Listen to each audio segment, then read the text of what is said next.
Drones are offline! Outnumbered. We're sitting ducks. Now they must abandon all hope. I'll destroy this ship before I turn any part of it over to the Kazon. Or abandon their principles. Make a deal, an alliance. But will a pact with the enemy. In order to achieve Peace. It is doomed to failure. Turn to sabotage. Get down! On the next Star Trek Voyager.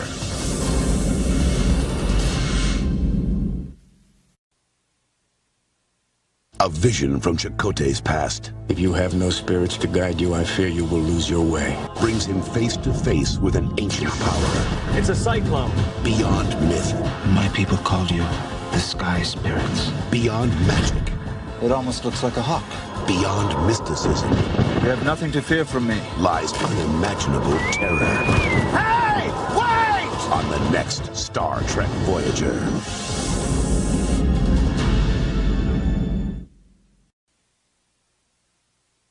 A murderer with no remorse. You must have had some motive. I didn't like the way he looked at me. Pushes Tuvok to the edge. I want the truth. Deep inside every man My mind to your mind. lies an animal waiting to be freed. I'll kill him for you. But between good and evil, logic has no jurisdiction. I am no longer fit for duty. On the next Star Trek Voyager.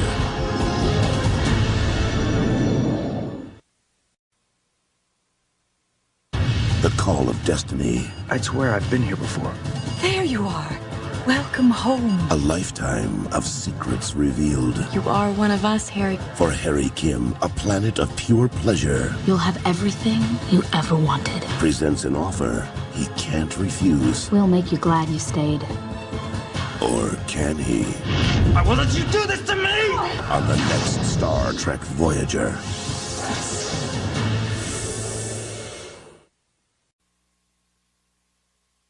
Wednesday, Seinfeld's Jason Alexander guest stars on an all-new Voyager. You have a problem, Captain. Surrender! I am the solution. He has the power to rescue the crew, Voyager will not survive without our help. and he only wants one thing in return. Order 7 of 9 to join us. I get the distinct feeling they won't take no for an answer.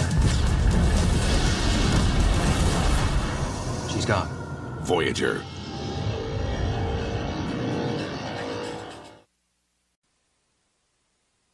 A force of nature I can't keep ahead of this thing. Brace for impact! brings catastrophe. What about Naomi? And a child alone I miss Mom. Is she coming back? needs someone to watch over her. A starship's no place for a child. But protecting her she has to be told. is tearing Neelix apart. You don't understand what's at stake here! On the next Star Trek Voyager.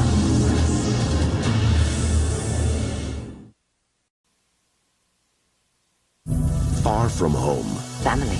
Loved ones. We may not see them again for years. and even farther from hope, Are you reading anything, Mr. Tuvok? Negative, Captain. comes a way to contact Earth. There's somebody on the other side of the wormhole. Now their only chance to get back We raise one ship from the Alpha Quadrant, and it has to be Romulan. rests in the hands of the enemy. Will you help us? On the next Star Trek Voyager.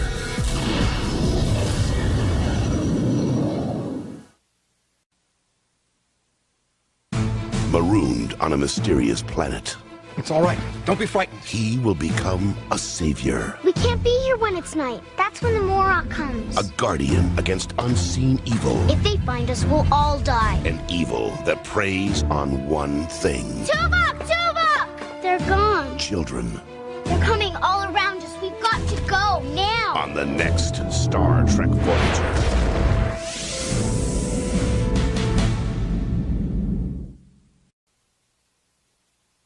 A technological nightmare I'm only getting one pattern. merges Tuvok and Neelix together. They're gone. But when the two become one, What point did he become an individual and not a transporter accident? the result is unpredictable.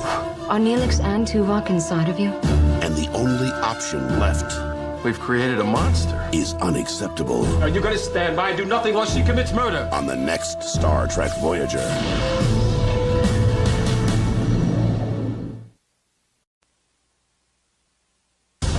Against the greatest odds, Get us out of here. The crew of Voyager is coming back to Earth. Where are we? Los Angeles. There's only one problem. The year is 1996. Now, trapped in the past. They're about to cause a terrible disaster. Can they stop a deadly adversary from destroying the future? Kill them! Get down! On the next Star Trek Voyager.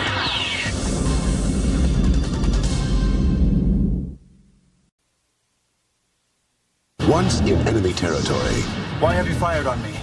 You are on Kazon Ogla space. there is no turning back. I am your executioner. Once the battle line has been crossed, I'm not at war with you. I wish I could say the same. there are no second chances. The execution is tonight. Once captured, Who would be willing to kill the human? there is no mercy on the next Star Trek Voyager.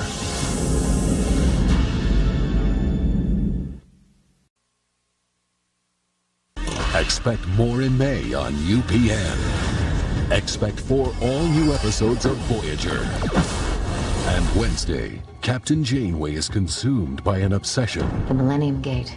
It was built by one of my ancestors over 300 years ago. An obsession that will take her on a journey into the past, The whole town was against her. where she'll discover an ancestor's dark secret. Oh, no. Voyager.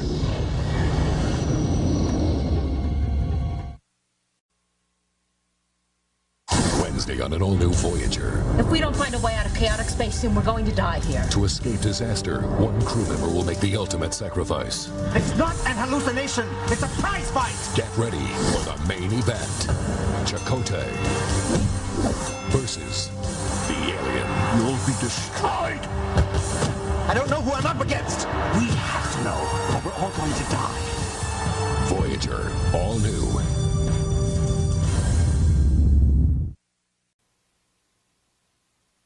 How much will one man sacrifice I'm ordering you to break off this relationship. for true love? I'm violating about half a dozen regulations by just being in this room. His career, I have served on this ship for 5 years and said yes, ma'am, to every one of your orders, but not this time. his trust, So you've resorted to sabotage. No doubt involving him. even his crew. I can't break us free! On the next Star Trek Voyager.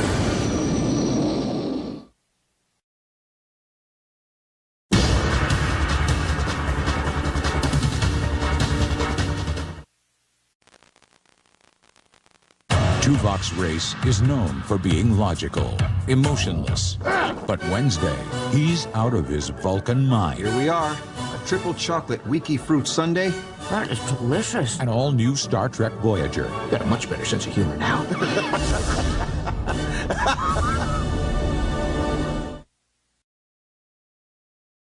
A routine mission with an inexperienced crew Their behavior is chaotic. turns into a fight What's out there? I could have been killed for survival. Captain! Who's gonna stop it? Hold your fire! On an all-new Voyager.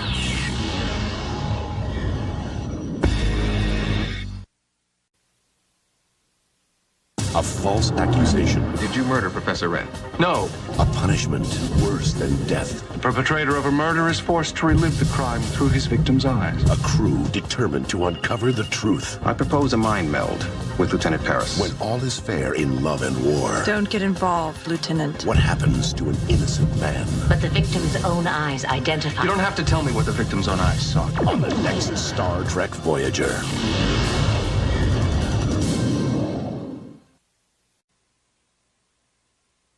Out of sync. Time's passing more quickly in some parts of the ship and slowing down in others. Out of options. The distortions are ripping us apart. Abandoned ship. Out of time. We're giving her another chance to save her crew and herself. When 7 of 9 goes back to the past, I found the weapon. the future is fading fast. He's trying to destroy Voyager.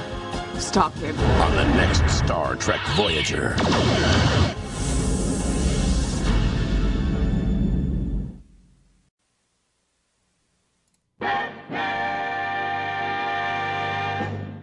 But not really. Hello, everyone. We're back with some holodeck action here to go through our Summer of Voyager. Auto, what are we in store for tonight? Nap time, judging by our Yeah, we're all pre-stream. yawning. We're all a bit wiped out. Risk. Extreme risk. All right, I'll give a little bit of a preamble here because no one watching the review should have to listen to me. I was born in the late 80s. So growing up in the 90s, Voyager was my jam. I was a little too young for TNG. And DS9 I came late to. I think a lot of people did. So Voyager was like my show growing up. And Taurus was like, was my character. First, I had a little bit of a crush on her, for a teenage kid with hormones. Like, that, that's an essential element to paying attention to a show. But also, I identified with her a lot. I was kind of an angry kid. I remember having a lot of outbursts, like breaking door frames in the house when I got upset, slamming doors. Like, I was a little bit Klingon, with all the hormones coursing through me. I was also like a depressive, suicidal tendency, kind of. I mean, I still am, but... So this episode kind of hits all the intersections here that make it resonate with me. And also, I realized in reading the behind the scenes, this is actually kind of, and I don't know how much of it intentional, but you'll realize as you watch, it's very much like a parent-child kind of story where she's a little bit sulking and withdrawn and maybe even petulant. And Chakotay and Janeway act kind of as her surrogate parents, drawing her out and trying to help her, confront these things head on. There's a little scene where I think Janeway grabs her chin and lifts it up, like you would do to your pet or your child. And it's like, wow, this is really... So, that's probably another reason why it grabbed me. So, yeah, it's definitely an interesting episode. I know Stars, you already said it might be a 10, which we're going to say a lot this season because season 5 is full of hits. So it's a heavy one. So if you're looking for something light, go watch our Batman thing from yesterday. Oh my God. Yeah, but if you want like a fucking quality dramatic show, that's what we're getting right now. Yeah. It's kind of appropriate for a Sunday night just to get back into work. I want something just to get me back in the off the crazy train that was the weekend and just relax into my working week. But sober up, as it were. Yeah. Would you guys like to watch one of these wonderful trailers? I'm ready for the club music. Yeah, I'm ready for the blood rave. Here we go. Okay, trailer coming in now. It's not about courage. Same song. Disengage safety protocols. It's not a test of will. It's almost as if she's been intentionally trying to hurt herself.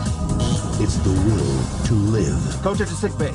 Medical emergency. Now, one woman's personal battle. Are you trying to commit suicide? Could put the entire crew in jeopardy. I don't know if this is going to work. On the next Star Trek Voyager.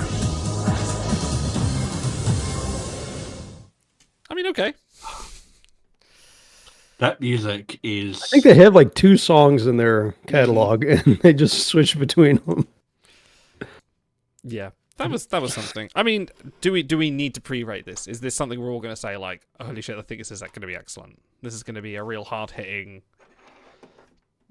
I can't remember any issues with this episode. Like, I remember it just being a slam dunk, pretty much, just in terms of like, if you want a character piece, this is perfect. If you want the rare episode of Voyager that focuses on continuity, this is it. Yeah. If you want strong dramatic performances from the main cast, this is it. If you want a sure sign of serialization, this is it. Like, I can't think of anything it doesn't hit. Yeah, my pre-rating, I'm going to go for a 10. I remember this is one of those ones where I look back at it and I go, that is a reason why Voyager exists. Like, it should exist for this reason alone. Like that, like this latent image, relativity, timeless. Like I can watch these episodes ad infinitum for a reason. I think it's going to be a 10. I know this is the Delta Flyer episode, isn't it? This is the one with one of them. Yeah, the Malons get stuck in the beginning of it, the planet, and they have to go and rescue and build a ship for it and recover this data. And there is a race. The multispectral probe or something like that. Oh, that's right. Yeah. So, yeah, I think maybe Tom Paris might be annoying in this. I don't know. I might go for a cautious 9. Tom's always a little bit. Yeah, go for a cautious 9 out of 10. But I think it's going to be excellent. I think the point that it brings up and the issues that it addresses overweigh the larger, possibly more annoying parts of what could be this episode. I feel like Harry Kim is a freshman and Tom is a senior. Like they're both high schoolers, you know. Yeah. But there's like that's the delineation. I can remember a few things that I don't like about the episode. Okay. So I don't think it's going to be intense. It's going to like a 9.8 or something. It's a really good episode. So. 9. Yeah. All right, let's watch it. Let's watch the episode. Okay, so we'll spool up your Paramount Pluses, your Blu-ray drives, your Night Shadow copy of the episode you downloaded back in 2006 from a dodgy torrent site. Spool those all up, and we will be beginning. LimeWire. Yeah, I was going to say, how dare you adjust my LimeWire addiction?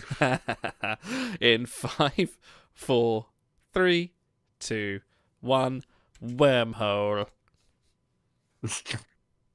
We have subtitles, yes. Mm. By the way, that's the suit that Shatner wore. Used in Generations, yeah. For the deleted scene. And they didn't even wash it afterwards. So it's very roomy.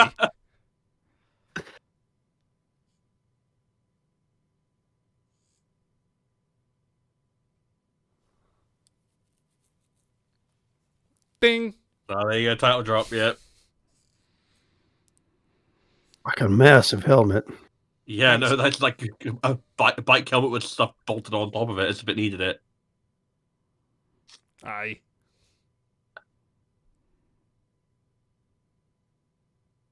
Actually, my name's Paul, but... So this is all CGI. Really? Well, I mean, they didn't do any, like, wire work or anything. I see, for yeah. There are ways they could have simulated it. Like, this whole thing, they said, is CGI. Okay, that's pretty slick. Yeah, that's actually, yeah. That's not bad. Yeah, no, that's not a bad transition. Always makes me laugh when they bother to change into the clothes. Like, you can just get the holodeck to put it over you. Is that the same as like the Precy Squares uniforms, or is that different? Those are a lot more skin tight. You can see a lot more.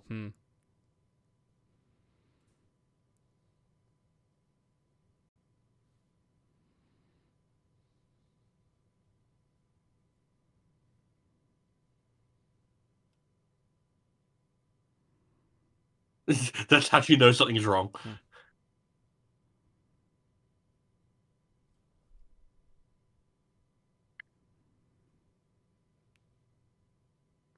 You're not fighting me. What's wrong? Yeah. Dude, Roxanne is so underrated. She says so much with a stare. She's very naturalistic in her acting. Like, she doesn't like. She can do the big bombastic Klingon, but it's not like her wheelhouse, really. Man, this is gonna be like 45 minutes. Well, more than 45 minutes of us just talking about how good Roxanne Dawson is. 46 minutes and 2 seconds, precisely. That's right. But she's very necessary because you have Doc, who is dry and pithy. Tuvok is very stoic and dry. Seven, most of the time, is stoic and dry. You need someone with some fire, and it ain't Chakotay, so... Yeah, no, that's probably why Paris is such a standout as well. Overtired, she turned off the safety shit. She just slammed into the floor. No, because she specifically said end program. She would have slammed into the floor if she had disengaged safety protocols and then hit the floor without disengaging a parachute. But because she specifically said end program, the computer knew how to do it. So, all shot on location now. I mean, I just watched Iron Man, where he pretty much slams headfirst into the desert, like in a big suit of armor. Yeah, like TV and film logic, you just can't apply it here. He should be that man. Yeah, should he be should have been like mulch. Yeah, mulch in a can. There's a scene from The Expanse, I don't know if you've ever watched it, where someone gets decelerated from like near light speed into like instant stop, and that's gory as fuck. Like literally paints the inside. It might have been season 2 or 3. Yeah, I didn't get to that bit. But I remember some of the other stuff I've seen of The Expanse handling realistic deceleration, and it was rough. Like realistic physics is brutal. You have your Maynard Ferguson idol? I do, actually, yes. I got my main. I'll call it out when it comes up. That's a nifty looking ship. Look at that probe. Yeah, I got my probe. The Malon ships are basically coughing Pokemon. Yeah, pretty much. I guess they are. It's evolving. Starship Voyager. It's not got your name on it. Dude, This is also peak season for Janeway. Mm. She's at her most formidable.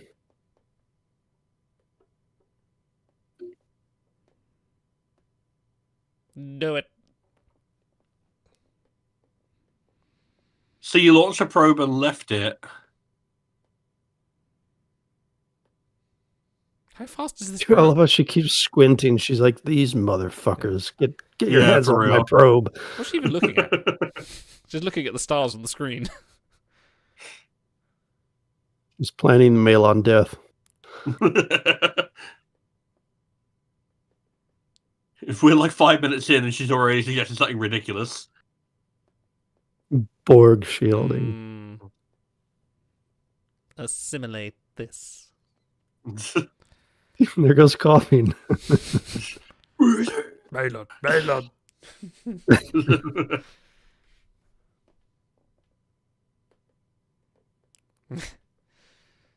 Just like my tall women. Like these guys, like what? Entering the upper atmosphere? What?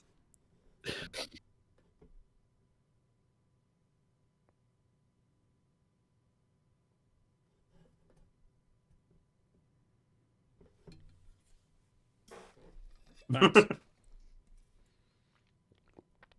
like how Tuvok gets the first officer seat next to Janeway. That's because he's the one who character who matters. Sorry.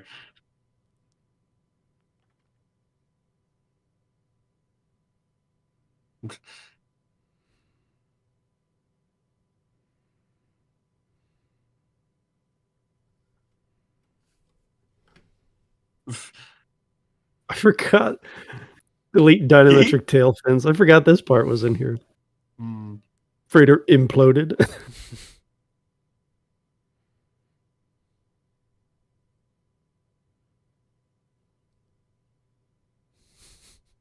Classic Paris.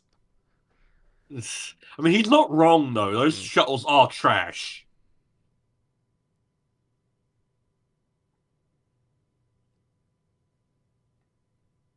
Fuck off, Shut Harry. the fuck up, Harry. We're trying to save the probe. Fucking bootlicker. I built it anyway. Oh, I got little detachable bits. Yeah. Which this is the only credence I'll give to that water planet world because he actually designed the Delta Flyer to be hydrodynamic.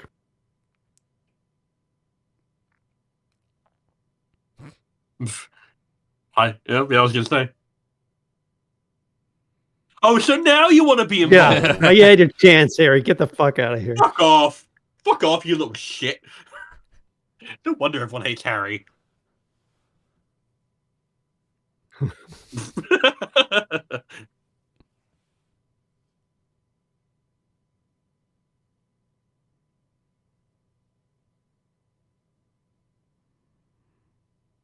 Just take apart all the shuttles.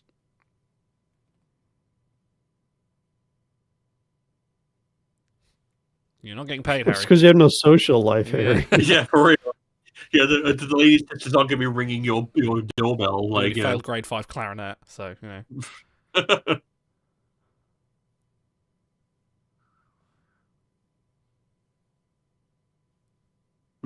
No. Get out. Get the fuck out of my briefing room.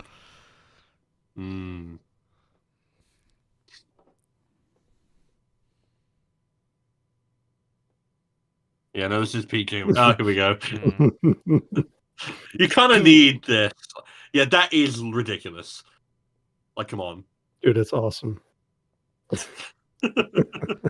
Tim Russ is the best line reader in all of Trek. A hot rod.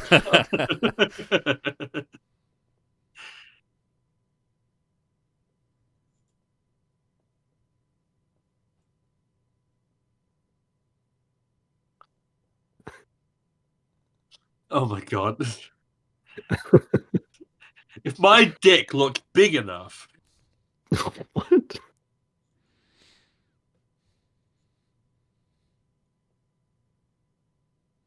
Tetraburnium.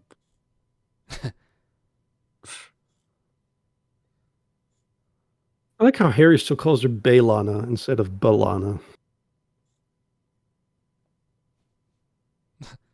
Definitely no fighting. What's going on? Even Seven was waiting for the argument. I get it. When you're in that mood, you're there, but you don't want to be there. Yeah.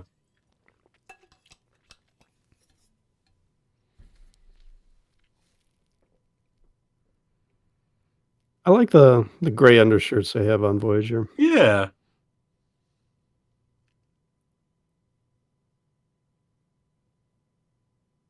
Hey, couldn't you just email them to him because it's on a pad anyways?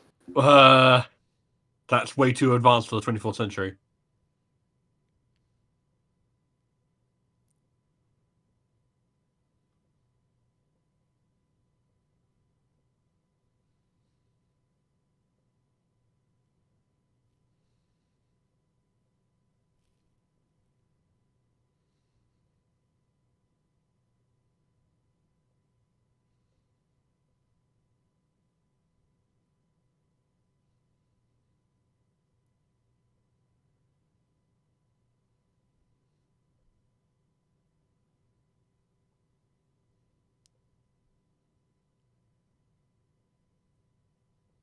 For penal colony rehab project, he was very incisive a lot of times. Mm.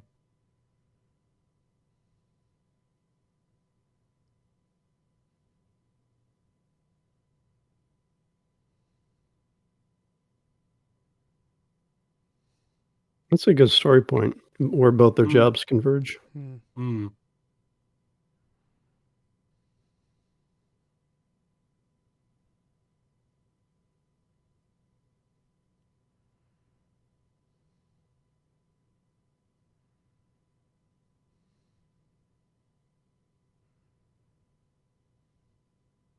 Ooh. Oh. I do really like that as a dialogue point, though. So I'm not your boss. I'm not questioning how good you are at this. I'm worried about you. And I feel like that's kind of a hallmark of their relationship. Is he's very good at kind of taking it down a notch from its big high level things, being no, I still care about you in a lot of other ways, and it's a lot simpler when you boil it down.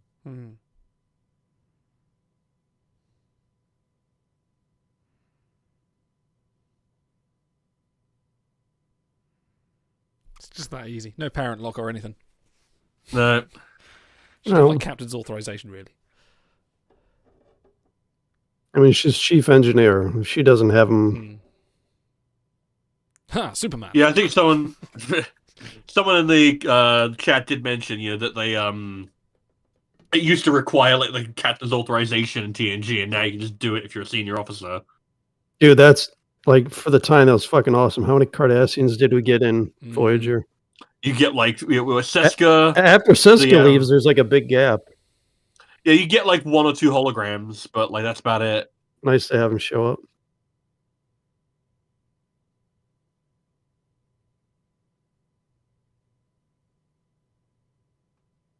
Yeah, get the double axe handle going.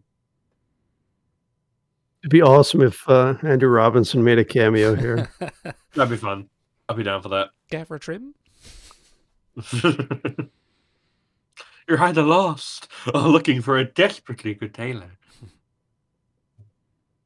That's a weird tracking shot. It's kind of tied in on her. Yeah, you don't get that too often.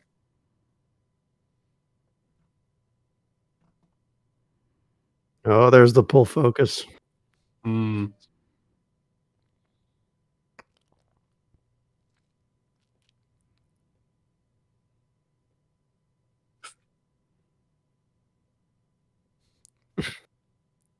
Dude, they really are. They're like the vicious Ferengi. Yeah. Well, technically 2, but okay. Who's counting?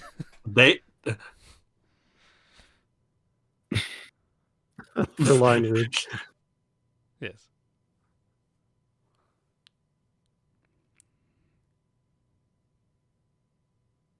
I mean, you can try, dipshit.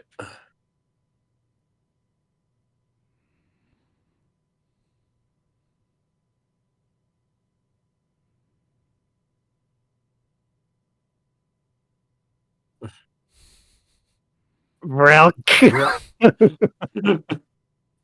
She's so good. Fuckity bye.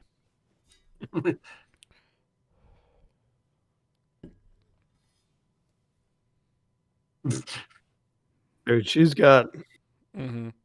She's got her back up. Even the dismissive, like, that's good shit. And she's starting to remind me of season 3 Archer, where it's like, fuck diplomacy, I'm on the warpath. Yeah.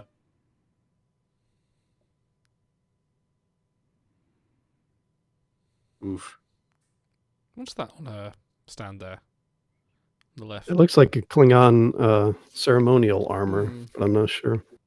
Yeah, got, it's like, doesn't she wear that at some point? I forget. over the shoulder straps. Oh, she got messed up. Yeah, that's a bad one.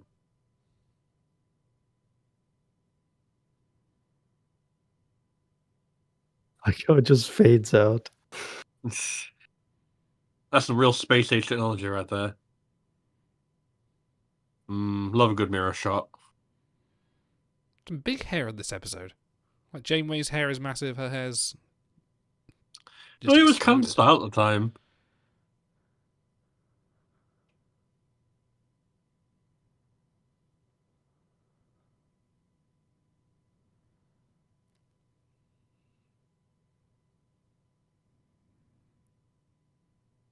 Oh, is this the pancakes?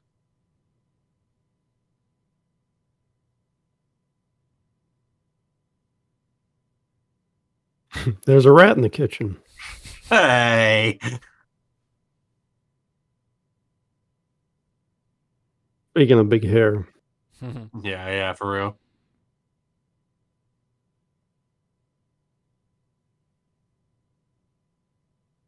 This is like what someone does before they kill themselves. I love how earnestly excited he is. Someone cares enough to actually wants to see him, yeah.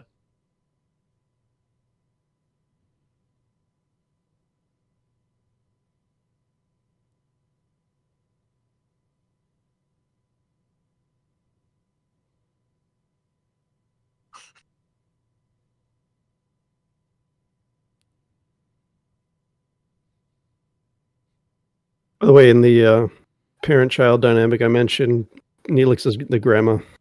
Yeah, he's got that dotty energy. Well, see, he cooks to make her happy. Like, that's what grandmas do. Oh, literally, they,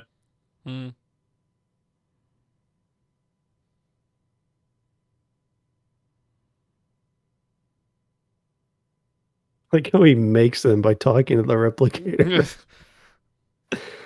Yeah, no, like I'm gonna make it for you. It's like, I guess he has authorization because he's a chef, and like they are restricted, I guess. With Leola root sauce. It does look really good, actually. Now let me make this Neelix style. Just goes, throws it on the grill, adds loads of ketchup.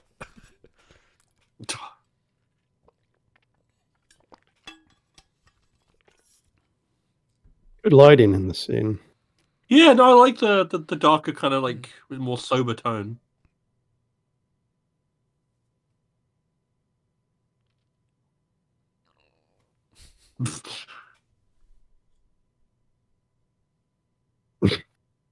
It's like, all right.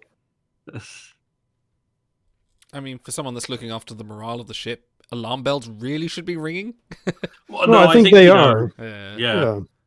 He just doesn't want to, like, because confronting her head on is not going to fix the problem. I mean, the fact that she came in to talk to him and see how he's doing, alarm bells went off.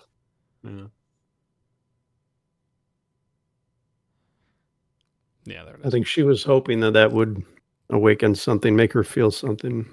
Yeah. And it didn't. Yeah. Why you guys are they being awfully chummy, yeah. Yeah, why are they right next to each other? Jump.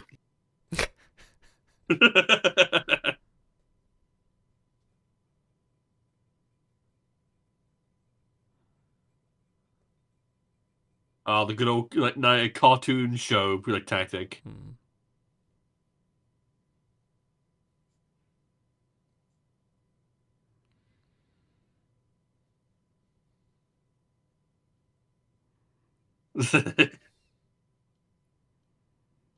I refuse to send it up to the main view screen. Yeah. I refuse. You need to be here in It person. doesn't fit on the lower resolution. They need the big screen. Yeah. I'm asserting my dominance in this relationship.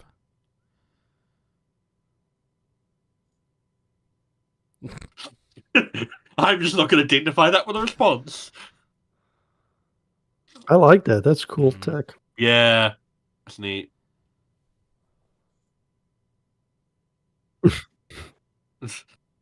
Looks like a blue blob to me, Tuvok.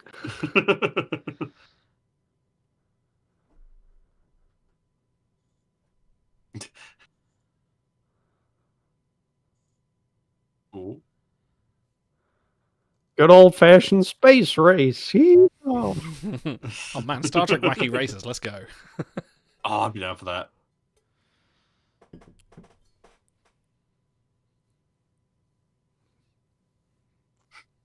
Which one are you, Jamie? The I would Soviets or love the US?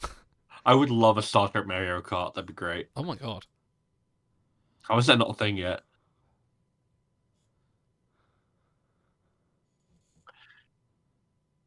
I bet they wish they had the Proto-Stars shuttle replicator at this point. So that's all CGI. Yeah, that is, isn't it? Even the people, yeah.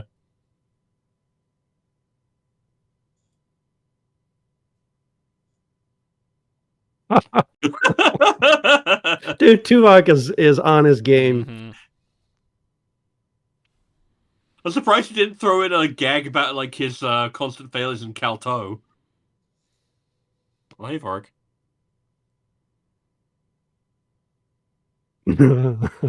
Great reaction shot. Damn.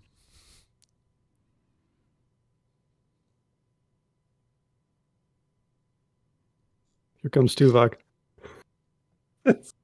Such a Debbie Downer. Oh my god. Love this like Dell screen they've got just like in the cockpit. Oh, that piqued our interest.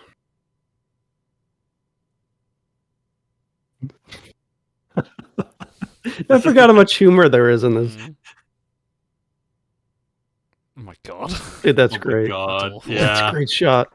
It's a good shot, but actually, no, I agree with him. I do agree with him. He wants the mechanical keyboard at work, is what he wants. They've actually, yeah, they've cut back on the touchpad shit in cars now. They're going back to. I had one as a loan car. I hated it. Like everything was touchscreen. I was like, I just need a button. Dude, when you're driving, you need the manual. Okay, you know what? I was so I was at work, obviously, and I had to test a new generation of like AirPods, and they don't have any buttons anymore. You have to tap them, and I had to tap it like 20 times to get it to do what I could have done with one button press on the old model. I'm like, why have you done this? I hate this. Touch controls are fine in moderation, but ugh.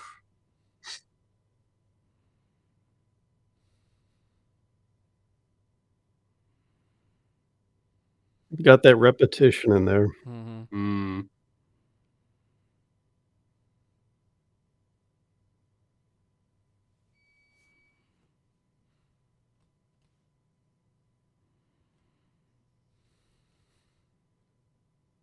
That was decent. I mean, decently believable. They're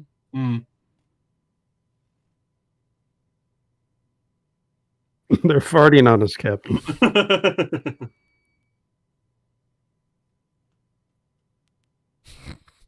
Dude, she's so fucking done with this nerd.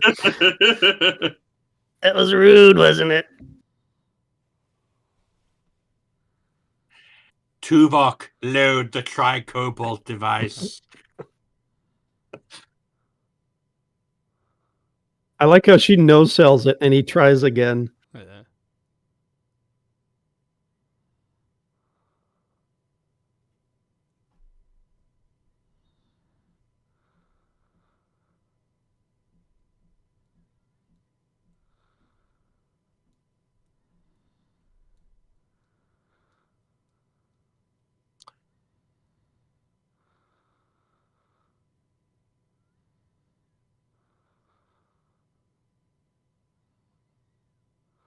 Yeah, okay, buddy.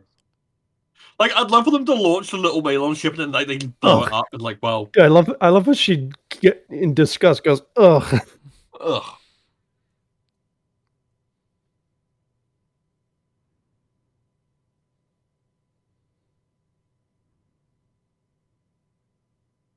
All right, I think this is where the episode starts to pick up. Yeah, this is where you start getting the dramatic meat.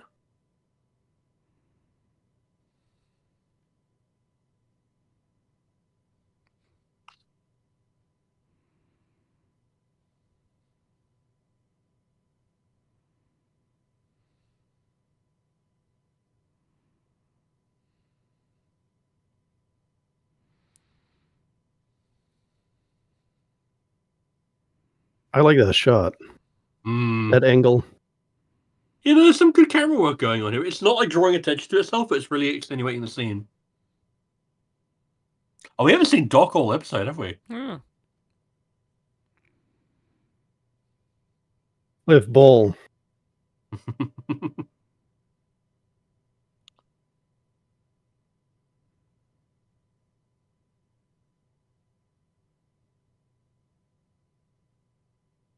Oof.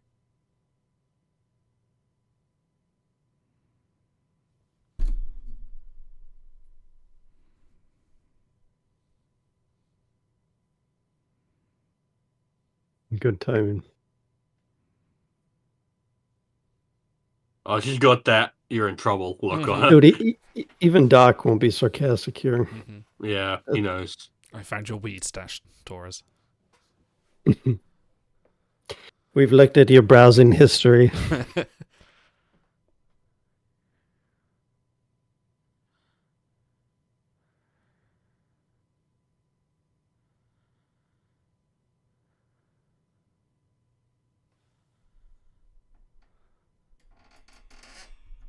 Parents always know when the kids are lying.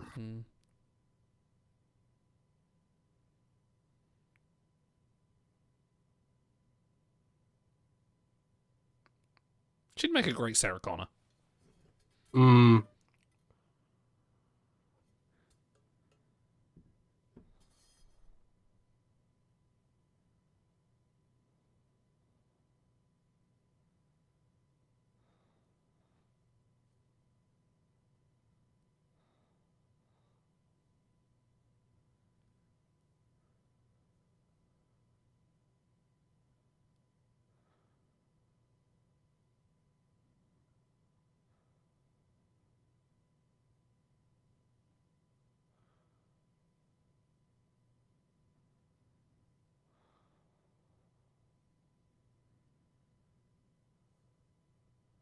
Dude, I feel glued. I feel like I shouldn't be watching this right now. Like if Janeway catches me listening to them, I'm going to get in trouble. You know what I mean? Yeah. She's standing behind you right now.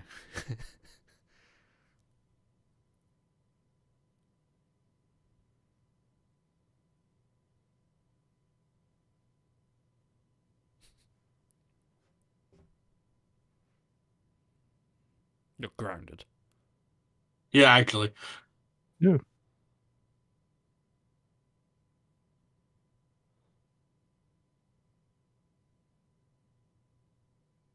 Chin up, kid.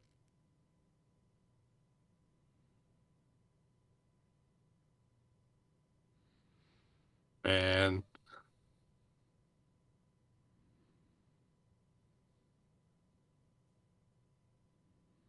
the mood is excellent. yeah, no, it's, you get legitimately worried.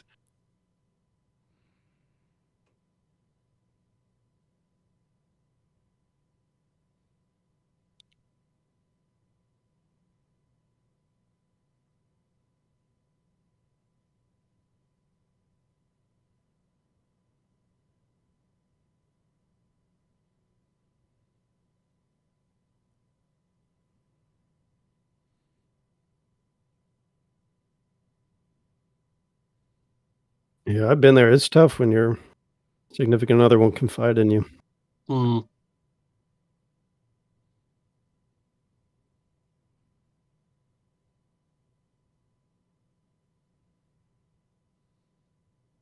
I think all that humor in the first half, and then they just shut it off like a faucet, helps contribute to the shift. Yeah.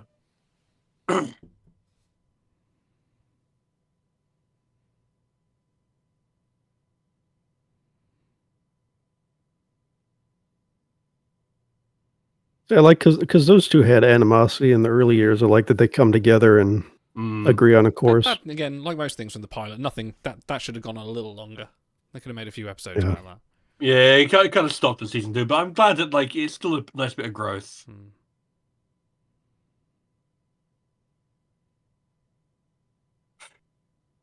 All right, boys, eyes peeled for your Hall of Awesome nominee.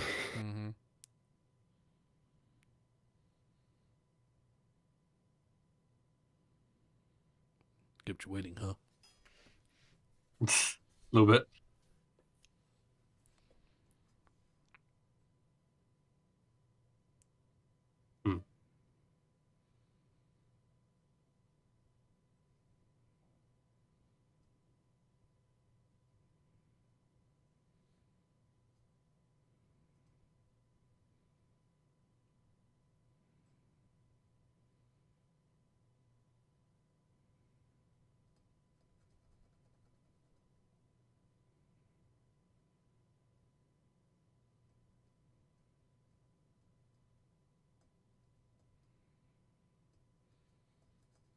Trying to control our temper.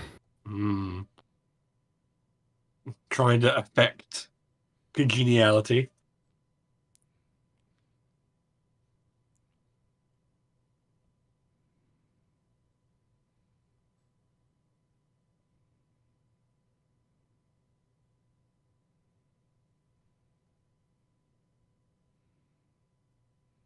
But I'm grounded, Dad. Yeah. Oh man, that look on her face.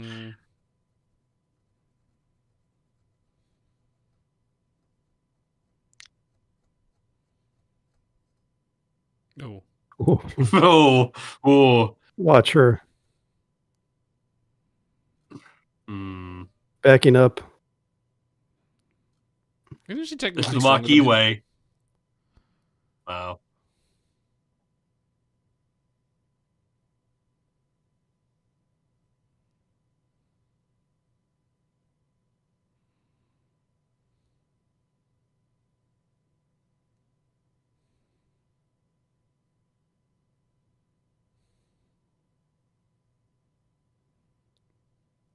The zoom. I thought I said Lil Paz.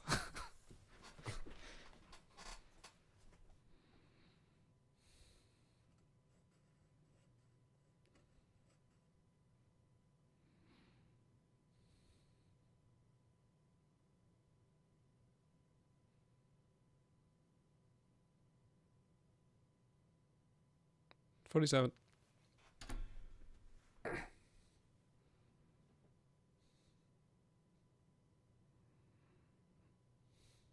Why?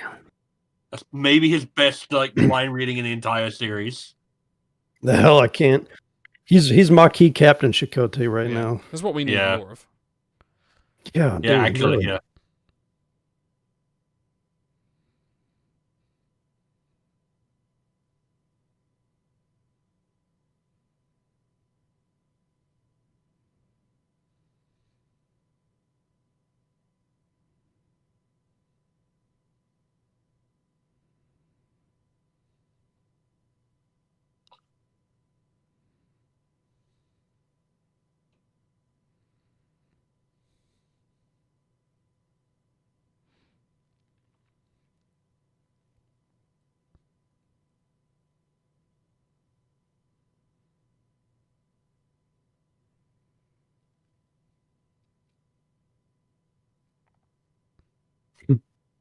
Me sad.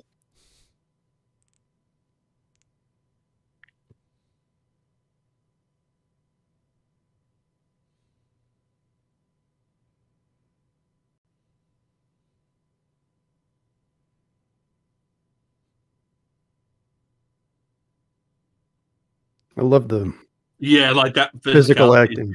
acting.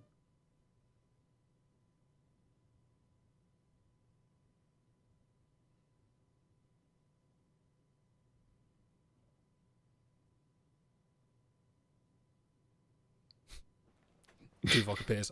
Actually. Yeah, I was gonna say, a Cardassian comes around the corner. He's like, "I'll give you guys a minute."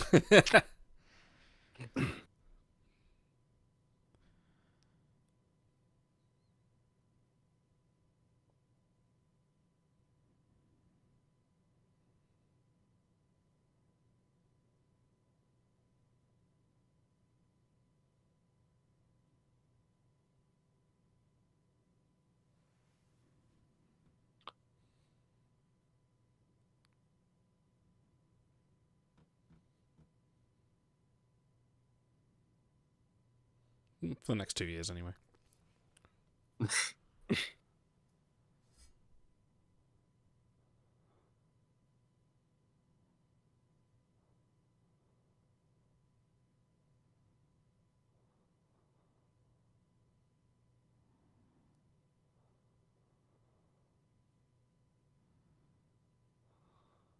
This is a very... I think I've gotten a speech similar to this before.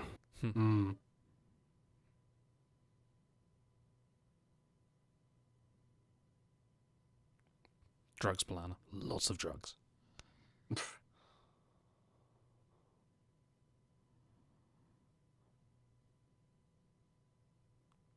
Yep. So would you, Balana. Still chief engineer? Yeah, but she's like off of duty at the moment. Yeah, she's off duty. Janeway pulled her off. Yeah, she's medically unfit.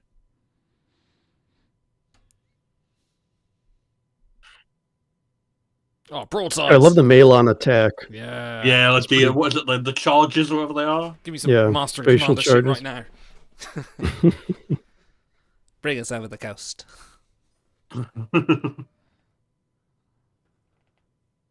Tractor beam.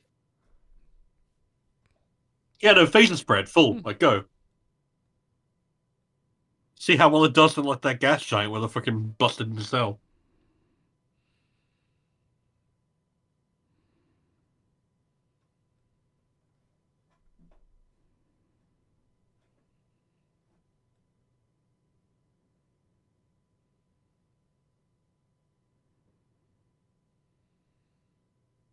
Then why haven't you already launched if you're ready?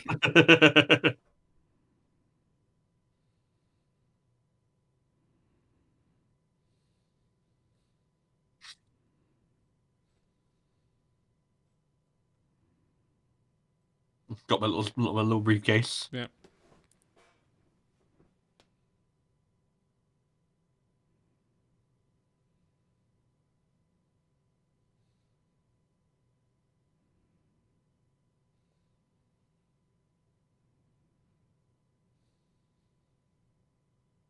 Not lately. Mm. It's the redemption arc.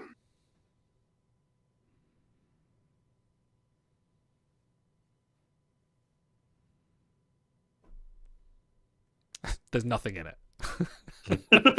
It's just a sandwich. Yeah. Halfway through the hull breach. Ham! Oh. No, it's his medicine bundle. You never knew when you need to talk to your spirit animal. She just like shoves that into the hole to fix the microfracture. Perfect.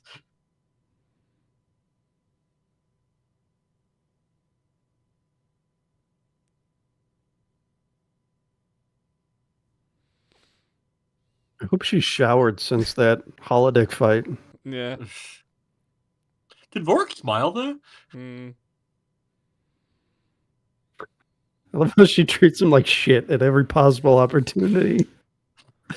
I mean, the Vorik's into that. So Naima brings up the Torres and Chakotay might have made more sense for a couple given their Chakotay, their background. I don't know. I don't feel like they've got the requisite energy for that. Like, they feel more like brother and sister almost than like romantic. Oh, there she is. I do love the Delta Flyer. It's okay. It's a neat craft. Oh. It's the best shuttle they ever made. It's the only shuttle they ever made. It's better than all the TNG ones. Oh, you mean like... I thought you meant like physically made, right? Yeah, okay. No. Like, of all the shuttle designs, it's easily the coolest.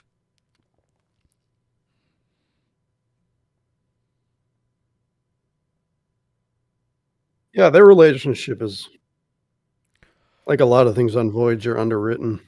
Mm.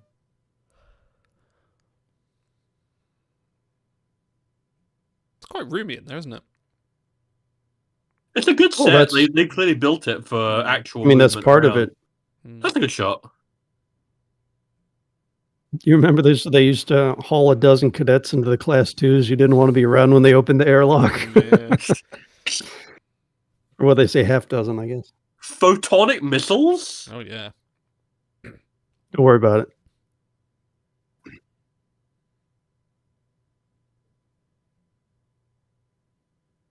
Well, their shuttle's a piece of shit, isn't it? Well, it is the Malon. Yeah.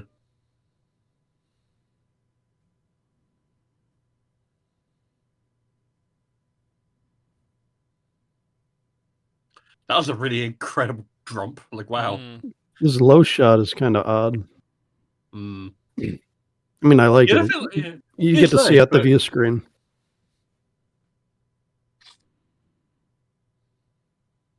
Because all the other shots on them isn't showing much of the outside, so when they cut back to him, it gives you a sense of what's going on. That probe must be really, really small. Oh. Whoa. I love it. Some production guys on the other side putting his fingers into the... It is a neat practical effect. They've done so much CGI in this episode. Mm.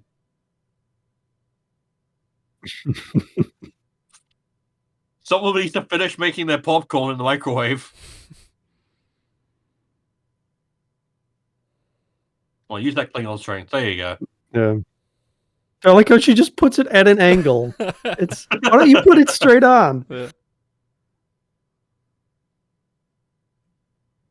Well, you shut up and fly, Harry. Why are you such a he's not doing Nancy? anything. Yeah. Harry kind of sucks in this episode. Yeah. I mean, Harry kind of sucks just in general. Oh, he has some good stuff. Yeah. He's great and timeless. Mm. It looks like something you'd use, like a curl bar, you know? Yeah, barbell. Yeah. Oh, nice. Love a bit of prop work. Is it like a warp core? Shit.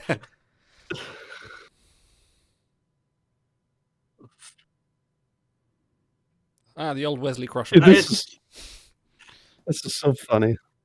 That's some rock thing to replicate is bullshit right there. Yeah, look at that. Oh, we got to attenuate the beam.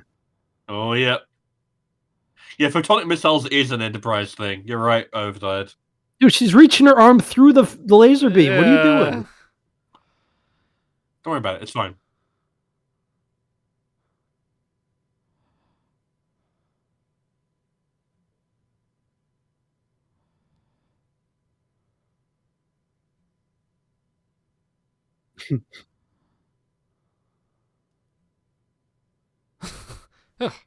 Relax. Never mind the other microfractures happening on the other side of the ship. Yeah. Now we're completely safe. Yeah. That's the only we have to worry about. I don't think she's addressed her problems, though. I feel like that was... We're not done yet.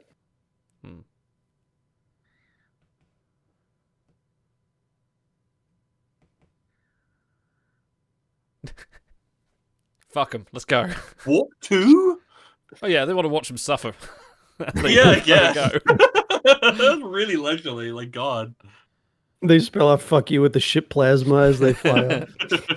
Later losers.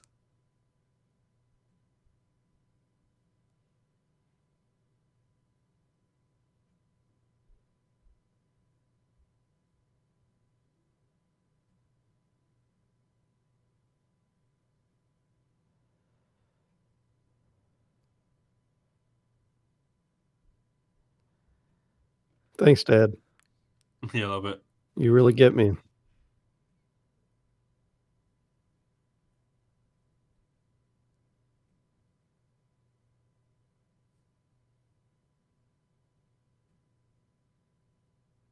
See, I think them flirting for a couple episodes could be a lot of fun. Yeah, I could see it maybe. I think it goes into that Riker Rose sort of like area where it's like it's an interesting idea, but yeah, the fact they never really touched it.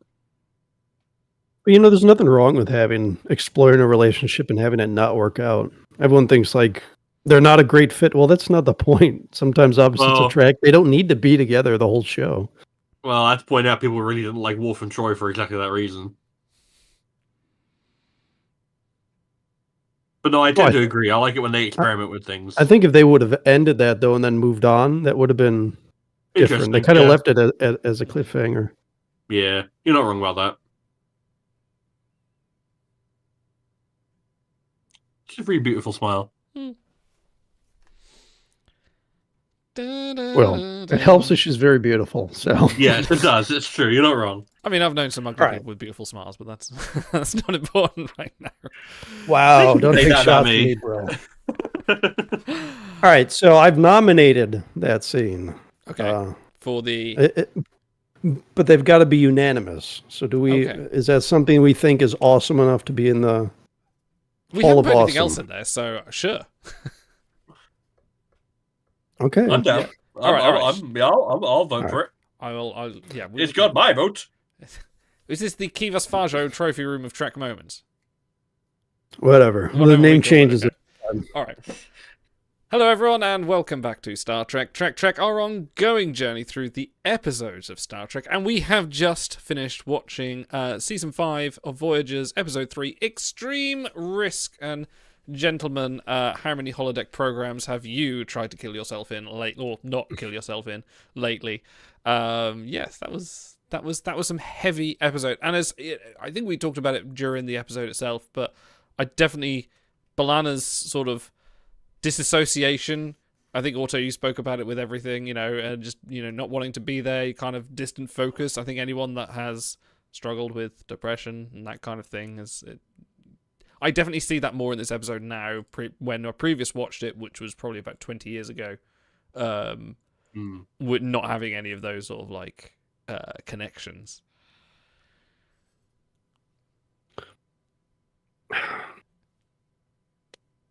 I don't know, man. I think you were right at the end there, Idol. Where you said, "Oh, is she just okay now?" Yeah, that's not how it works. The resolution was not satisfying.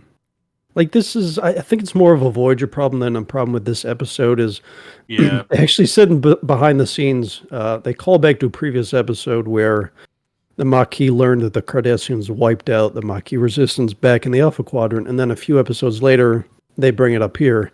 And the writer of the episode said he didn't like that it relied on previous material, whereas, nowadays you get fired if it doesn't rely on previous material.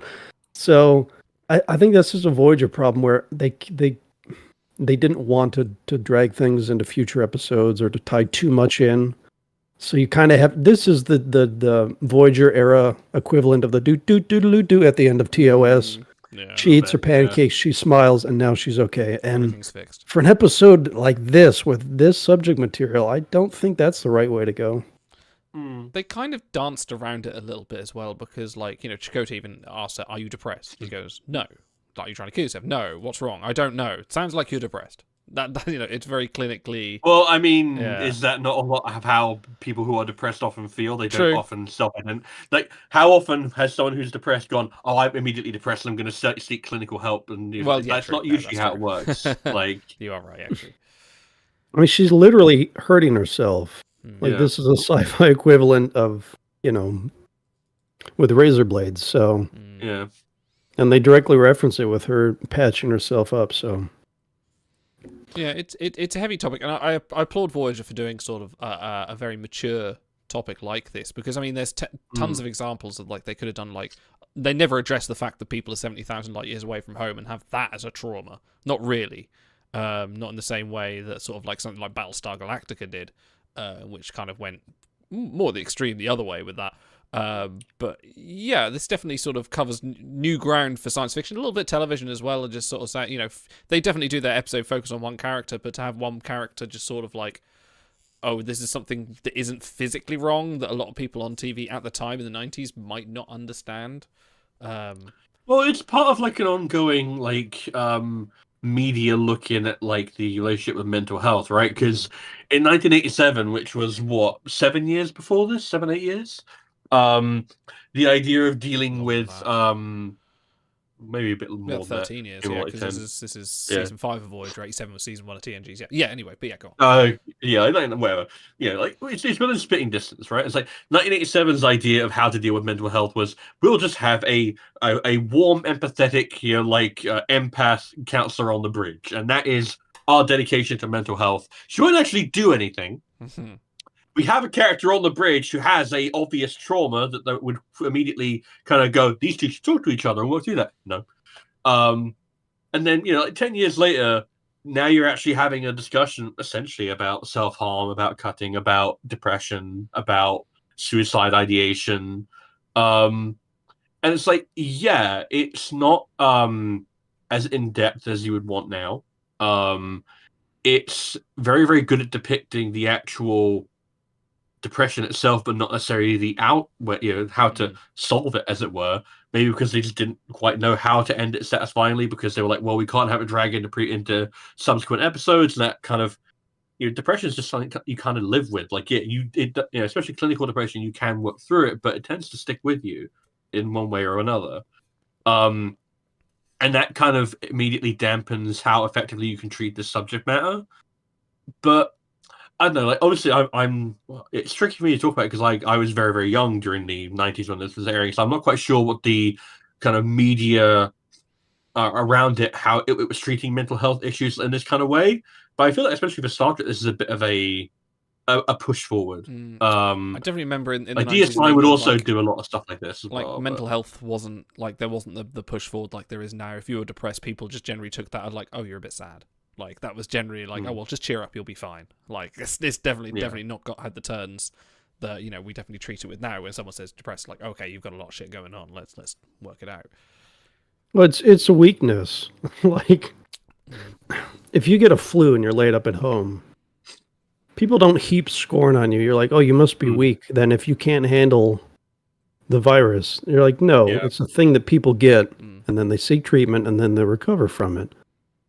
But because it's not a physical thing, I mean, it is sort of, it's a chemical thing. Yeah, but it's not immediately physically visible. Yeah, they're like, oh, well, you must be weak. Like, and that's still a thing today, is people think you should suck it up, or, take a walk outside. Well, that's great. What is it? Like, thanks, I'm cured now. There's a subreddit for that, where people giving completely trite advice. Yeah. Yeah. So, I mean, because this was a good 30 years ago. And that's a big chunk of time for. And like Overtime mentioned, also there's restrictions in television about what they want to put on TV. And Trek has always been a show to try to slip things by the censors that like aren't even outrageous. They're just things that are old standards that need to be updated that TV is slow on catching on to. So. Yeah, and it's like, I feel like, you can tell that the writers really want to explore this issue and that they want to delve into it as a character piece. But it's either, maybe it's restrictions, maybe it's a case of, I don't know if any of the writers involved in this had actually struggled with clinical depression, because it's very different reading pieces by writers who have suffered from depression versus people who have not. Like, if you go and read, like, Sylvia Plath or, One Flew Over the Cuckoo's Nest, and, like, those writers' relationship with depression, you can tell that they've struggled with that. It comes through in their writing. Whereas this, it feels like, I don't know, I can't speak for the writer here. That might be worth looking up, or if there's any production anecdotes about it. But it wouldn't surprise me if they had maybe not suffered from itself and therefore weren't speaking from a personal place on it, which always hinders your ability to depict it accurately. Roxanne pushed for this. And judging by the quality of her acting on this, I would hazard a guess that she has dealt with that in the past. I thought she very effectively did some very understated acting with a look, with a tiny little smirk pull of the corner of her mouth. Maybe I'm projecting because of my own history, but it's like when I watch her act, I'm like, damn, that is so genuine. I've had these conversations before, and we're talking about how they kind of softballed it, but actually, that scene where Chakotay, she's grounded, she's sitting in her room. Chakotay comes and says, "Why don't we go take a look at things?" And as they approach the holodeck, he grabs her arm, which even back then is kind of a no-no. You don't grab another officer like that. It says calls up her program. The look on her face as she shrinks back from him she's afraid. He drags her into the holodeck with like dead bodies and screaming and gunshots going off and starts yelling at her. I'm like, dude, it's like they DS9 wishes they could have this scene in season 6 or 7. It's like it would definitely be at home there. So it was a very visceral thing. And because I guess I forgot how much of this was comedy. The first half, like it was Tuvok and Paris trading jabs. And then once they realized, oh, there's an issue here, the mood change was immediate. They did a great job of setting things up. You okay, buddy? Setting things up and then giving us that heavy hitting scene. So, yeah, it's one of those things where it's like you also have to kind of give it credit of like, especially in a episode that has so much humor in it. Like the instant that like depression is brought up, it is treated deathly seriously. Everyone on the ship treats it as something that they need to help B'Elanna with. None of them judge her for it. They all want to try and provide for her in whatever way they can. They just don't know how. Which you can maybe view as unrealistic, the idea that by the 24th century we don't have an advanced enough idea of mental illness to treat like depression. But I feel like that's one of those things you kind of just have to hand wave, because like Star Trek is essentially it's science fiction. It's talking about the issues of the day through a lens of the future. So who cares about that? It's more about the character piece and exploring the condition. And even though that first half is really punctuated with a lot of good humor, and it is good humor, like I laughed a lot of it, you can immediately tell something's wrong if you're paying any kind of attention at all. If you're not just like scrolling on your phone or whatever, you look at B'Elanna, and yeah, again, credit to Roxanne Dawson, you can immediately tell what is a real reaction and what is a fake reaction. And I feel like, especially with acting, because all acting is fake. It's all you obviously could draw on your own personal expertise, and replicate some of your own feelings if you've gone through these other things yourself, which maybe Roxanne Dawson has.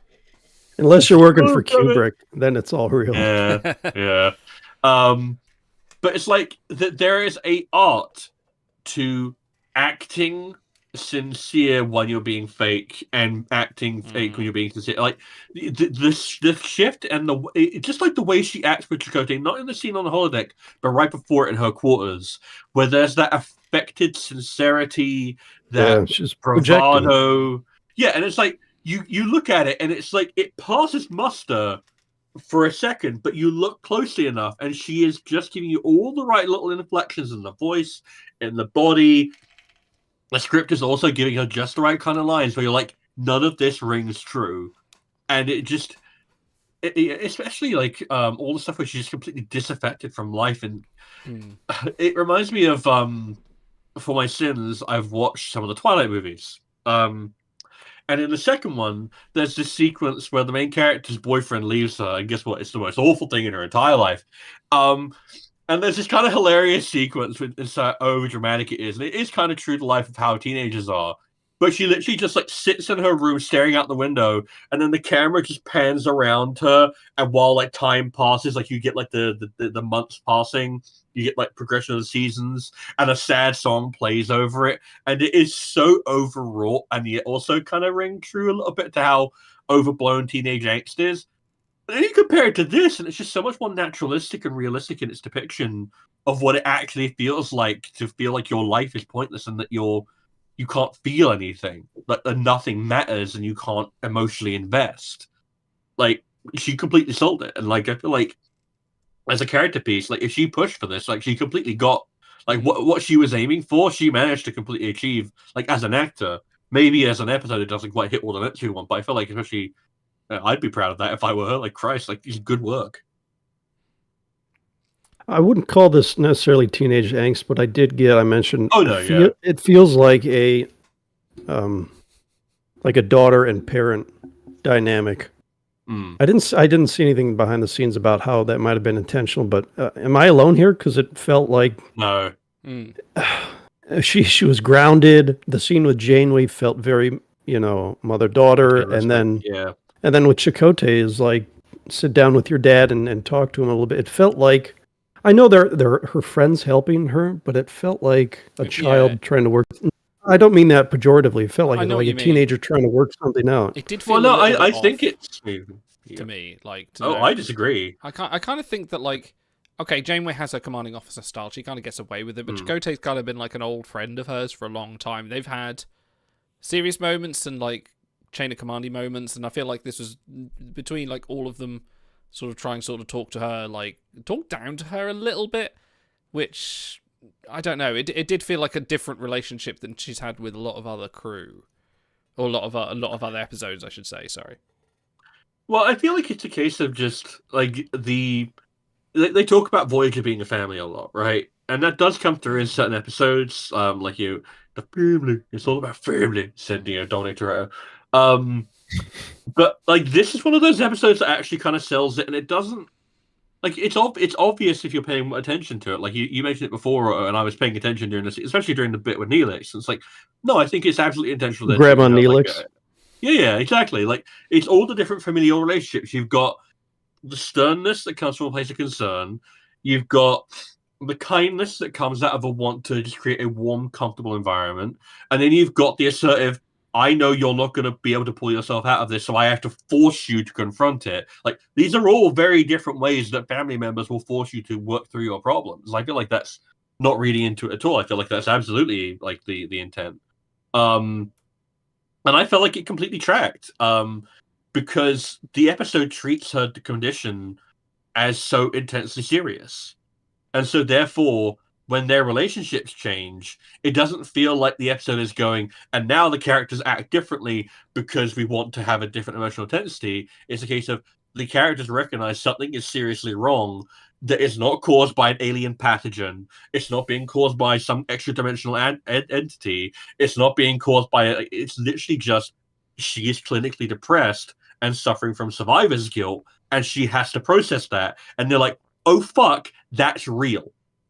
It's like I've had like moments like that with my friends where they've been going. It's like and you just drop all the jokes, you drop all you occasionally like you drop in some stuff about like like keeping people invested in the real world. But it's like you have to be very open and honest, and you have to be emotionally there for them in a way that you can't always be for people, because otherwise you come across like you're their therapist. It's like you slip in and out of that role depending on what the person needs. And B'Elanna obviously needs that role from the rest of the crew right now. But yeah. That's all Chad's going to help us try to pull together this the continuity thing the Voyager refuses to do. So we had Knight and Janeway's issue with the guilt of stranding them there. We have this issue. And a few episodes later in season 5, we'll get Gravity, which I think is another great one. This feeling of loneliness, and it feels like this is a good point in the series. Now we're in season 5. We've paid our dues, so to speak. They put in the time, and it's like this feels right about the right time to start doing these kind of episodes where we're stuck far from home. It's kind of dawned on them that they're not going to just find a wormhole next week and get home. They're going to have to deal with all these things that have been below the surface and that they've been trying to push off, the loneliness especially. So I do like that is sort of a byline there is a bit of a season. theme coming through. Yeah, no, I didn't even realize, but Latent Image also, which we also did, also kind of touches on that thing of we've gone through a journey here, and now you have to look back, and you have to look back on the bad as well as the good, and kind of self-evaluate and work out how you're going to go from there, which I think, yeah, maybe that's why season 5 is so good, because it's all about self-reflection, and that's a really good theme for Star Trek to really drill in on. Wormhole Home is a real season 1 episode 6 kind of thing. Yeah, you're not wrong over time. Yeah, they got excited about that every time. A wormhole. Okay. This was written by Kenneth Biller, who also did Demon, Before and After, Pathfinder, and Endgame, the season finale, and also Tuvix. This was directed by Cliff Bowl, who's done many, many episodes, but among his most notable, Hide and Q, The Royale, The Best of Both Worlds, Defiant, and Tuvix. So, double Tuvix header on this one. The Tuvix Dream Team returns. Indeed, they did. They come together at last to bring us actually something a bit better than Tuvix. I thought they straddled the line well of the classic formulaic Voyager, which this is, but they punctuated it with good directorial moments, and the mood setting I thought was great. How they punctuated it with. Do we want to talk about the There's a other... lot of dark that lighting cut, going on. that cut right in the middle. Yeah. Do you want to talk about the other plot as well, which is the glorious start and the building of the coughing. Delta Flyer? Yes. Oh, yeah. Yeah. No, the banana pancakes. That's what it's all about. Yeah, no, I love the Delta Flyer. I think it's a really like smart addition to like Voyager's thing because it's a rare moment of admission that our shuttles blow up every fucking week and we're tired of it too. It's a really, really lame trope, and we should probably stop doing it. Instead, we'll have the Delta Flyer and it will crash, but it will only blow up once in the entire series. I do kind of love, like, we got a glorious moment of everyone working. I wish this had been the whole episode, to be honest, and kind of put B'Elanna in her own episode. But because, like, they were all working together. There was lots of quips from Tuvok to Paris, going back and forth about various design things. There was Seven putting input. There was Harry Kim being no help whatsoever. Somehow was in the initial test pilot scheme. Dude, he was actually bad. He was actively bad in this episode. I think every character wanted to tell him to just shut the hell up and... Yeah, but I kind of enjoyed that part of like them sort of coming together and building a ship. That was kind of good. Yeah, it's cool that they're like everyone gets to do the group project and people actually pulled their weight. That is the 24th century utopia. Sorry, whatever. We're not going to address it in case this ever gets podcastified. No, so Harry was bad. That's true. Just about everyone else was good. Tuvok had killer line reads. The deadpan humor is always great. Chakotay, this is probably in his top 3 episodes, along with Learning Curve and the Maquis way. Like, this is what we wanted all along, and we never got. Janeway was like peak. She's like final boss Janeway. You did not want to cross this woman. Comes out in the ring. Oh my God. Paris was good. And in the behind the scenes, he said that he wishes that he could have been the one that she relied on to help get through it. And then Roxanne said, no, she likes that. She found it more true to life that she would push away the people closest to her and that they wouldn't be able to get through. So I like the dynamic where he's worried, but he's also got this deadline at work. And he does give a great little speech to her when they're together in quarters. Yeah. And he says, what are you doing? Like, I can see it. We can all see it. Why won't you let me get close? And she's not ready yet to process that. So, and then Grandma Neelix actually does a good job as morale officer. So it is a good ensemble effort, I thought. Apart from Harry. Fuck Harry. Yeah. Harry did nothing. This is the reason you don't get promoted. Also, I believe you have a special announcement for us for something we haven't done in quite some time. Are we ready to unveil the Kivas? Oh, hang on. The Kivas Fajo Trophy Room of Trek Moments. How do I stop this? Oh God, there we go. Is that the Star Trek disco, like the Star Wars disco? Absolutely, it's a bit of Maynard Ferguson for you, for all the copyright strikes out there. Auto. That's fun. We've never called it the same thing twice. The Trek Hall of Awesome. Yes, I hereby nominate, and we've all agreed, so hereby induct into the Trek Hall of Awesome just the scene. We won't do the whole episode, just the scene where Chakotay grabs her, pulls her into face to confront her fears, which even Roxanne called out after the episode as being something that she really liked. So, like I said, you could have slipped it right in the middle of Dominion War arc, and it would have been just as powerful. So I love that, and I think people forget what an edge Voyager can have when it wants to. So when it wants to, yeah. What a wonderful scene. It's good. When Chakotay steps out of his first officer Starfleet, moment when he's finished simping for Janeway and actually goes and remembers, oh yeah, I was a Maquis captain, and he actually goes, yeah, let's do it the Maquis way. Like, that's actually kind of awesome, and the dynamic he kind of needs to stand out, provided that Torres doesn't file a HR complaint, but I'm guessing that didn't happen. No, she'll just break his neck, like she said. That's the Maquis way. With a smirk and a smile, and everyone goes, ha, no you won't. She's like, yeah, I will. Murder. A quick minute, because it would probably go past otherwise. How well done are the Malon? I feel like their Ferengi version too, like a better attempt at what TNG tried to make the Ferengi before they pivoted to comedy. I like them. I think they are nuanced enough that they could have gotten more attention maybe, but obviously with the Voyager you're flying through the quadrant, you can't spend too long with that many races. But I do like, I think we addressed this on Night as well, I do like that they have as much of a culture as they give them in the brief hour and a half that we've seen them for, and there is a distinct ship style and a kind of fighting tactic, and they're a little bit low and dirty, and they're not stupid either. They're not like they're not like the Packlids, are they? They're not like just space frigate kind of things. They're a bit malicious. They got a job to do. They're like a little bit commercial, less kind of a Ferengi greed, but more just sort of general a blue collar capitalist kind of sort of, was like, we've got all this red tape, got to get through it, and also I want your probe. Give me your probe. So I actually want to touch on that. I feel like that was kind of this is a bit of a weird use of them, because this doesn't really have anything to do with like their stated motivation of dealing with waste management and all that kind of thing.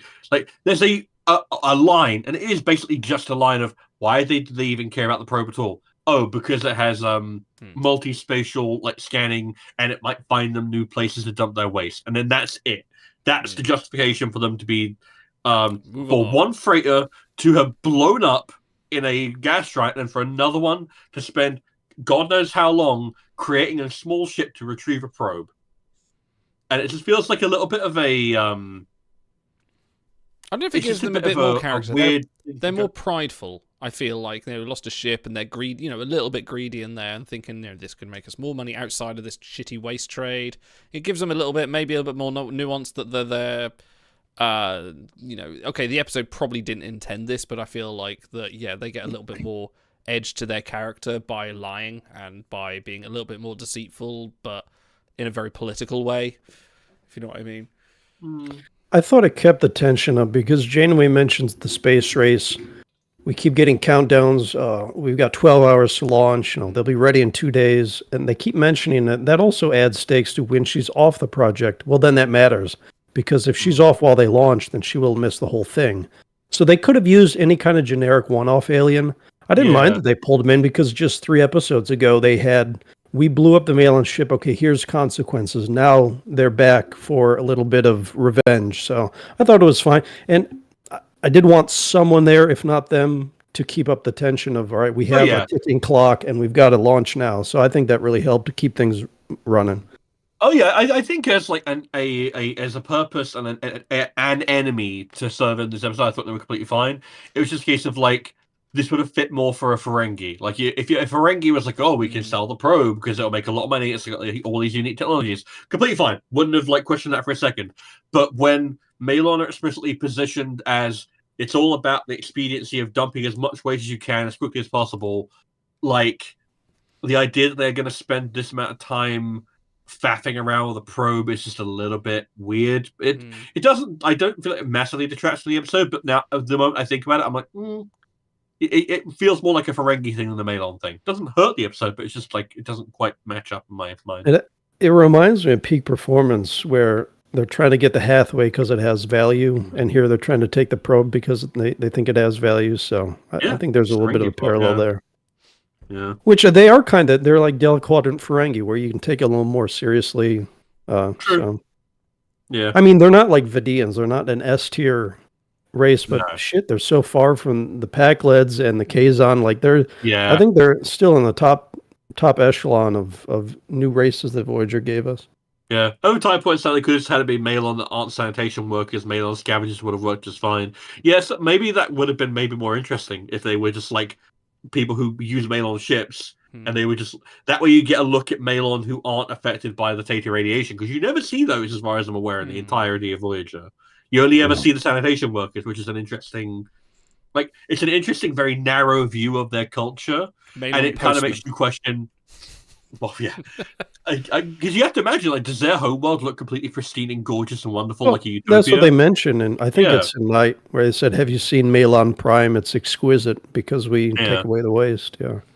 Yeah, and it's like it kind of makes you question what humanity looks like if you just look at our waste management type thing. So, yeah, the idea that I don't know. What do you guys think? Do you think that it helps the Malon to have an incredibly narrow view of their culture because it makes them a more pointed critique, or do you feel like as a sci-fi race they should have a wider? You could apply that to all any Star Trek sort of like 1 or 2 episode off race, because they tend to define them by one characteristic, unless you're the Klingons and you get like entire theses built around your culture.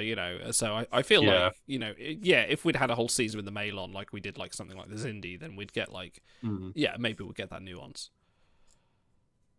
So they mentioned in Night, they're using this wormhole to dump their waste, and that's where they first meet the Malon. So they could do a thing, if you're looking at like story scripting macro level, they could say, okay, the people they encounter during this early season 5 are going to be, they're all kind of the same. They're all garbage men using this wormhole to dump their trash. In season 6 or season 7, as Voyager continues to journey through Delta Quadrant, they'll come across Malon, prime them on the other side of the wormhole, and then we'll see the rest of their society. They could have split it up like that. But I think they get like 4 appearances, I want to say, 3 or 4, and it's all the garbage men. Yeah. Which is fine. At least we can say they didn't overstay their welcome, because I think we'd all like to see a little bit more from them. So that is actually the fucking Kazon overstayed their welcome. They had 2 seasons and they never expanded them besides like infighting unsophisticated clans who somehow also outclass Voyager's technology. Yes. While not being able to find drinking water. This sick ass spaceship. Okay, it's time. File the Malon in with the Breen as like a species that we'd want to get more explanation of. Okay, time for some bread. What was your bread the moment that stood out for you in the episode? And does it feel weird to do our classic lineup of triggers now? We've got these whole new Batman ones, and like it's just we're going back to the classics. Bread. Let's start with you, Otto. What was your bread of the episode? Oh, you've muted. Nope. Are you muted? Are you there? Are you with us? Art thou feeling me now, Mr. Krabs? No, got it. Oh. You guys vamp, right? That is a thing you can do. I nearly handed the stars, but I didn't know how long this was going to take. But yeah, carry on. Your bread of the episode. That's Discord. He just mutes me sometimes. In the holographic cave, where he's kind of thrown her. No, he doesn't throw her to the ground. Chakotay lets go of her. She sits down and starts to explain why she's doing these things. And I pointed out she does this very physical acting. She kind of hits her gut and gestures to her head. She goes, "When I feel something," and it was a great job of punctuating, because she had been very muted to that point intentionally. She's distant, she's disconnected, and now that she's being forced to confront these things, it's kind of overwhelming her, and she's got to express it physically. And I thought that was a great bit of acting from Roxanne. Stars, your bread. I'm gonna have to give it to the Neelix scene. Actually, it's not often I get to say that, but the way that she played that, just like the subtle, almost meta wink at the audience of, we know you find Neelix annoying, and B'Elanna going to him for comfort is a warning sign in itself. But also just like how quiet and naturalistic and how sad that was. Like the idea that she goes to this childhood source of comfort and it does nothing. It like. In any other, you could easily have just had that be a moment of respite, and then then maybe something else drags her down. But no, it's just a case of it just doesn't work. It's not that easy. You can't just put a band-aid over it of childhood nostalgia. And both Roxanne Dawson and oh my god, why am I Ethan Phillips? Ethan Phillips. Yeah, sorry, I've not been sleeping well. Sorry. They do a really good job. Honestly, it's like Neelix doesn't. Ethan Phillips is very capable of like amping it down and downplaying it and being kind of a bit more naturalistic when he wants to, or when the show allows him to. Especially in the early seasons, they kind of play him as like this mascot, and it's just such a bad way to do it. And it's like I really enjoyed him here. This feels like stuff like this way more justifies the idea that he can be a morale officer. Justifies why he's on the ship at all.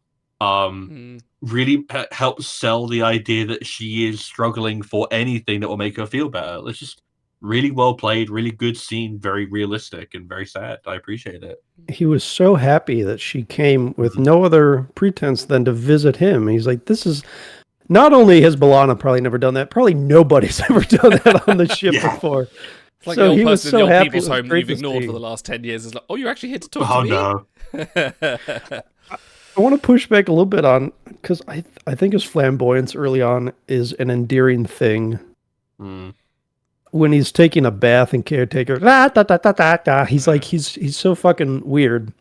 There's a few early scenes like when he's in Janeway's ready room and he's like just bouncing off the walls, big energy, and it's a lot of fun to watch. And I think part of the reason they pull it back, I mean, characters naturally evolve, but he's been living with almost exclusively humans for 5 years, and it's natural that he's going to adopt a lot more of their mannerisms. But I do miss, when he's separate from Kes, I miss the early flamboyance of Neelix.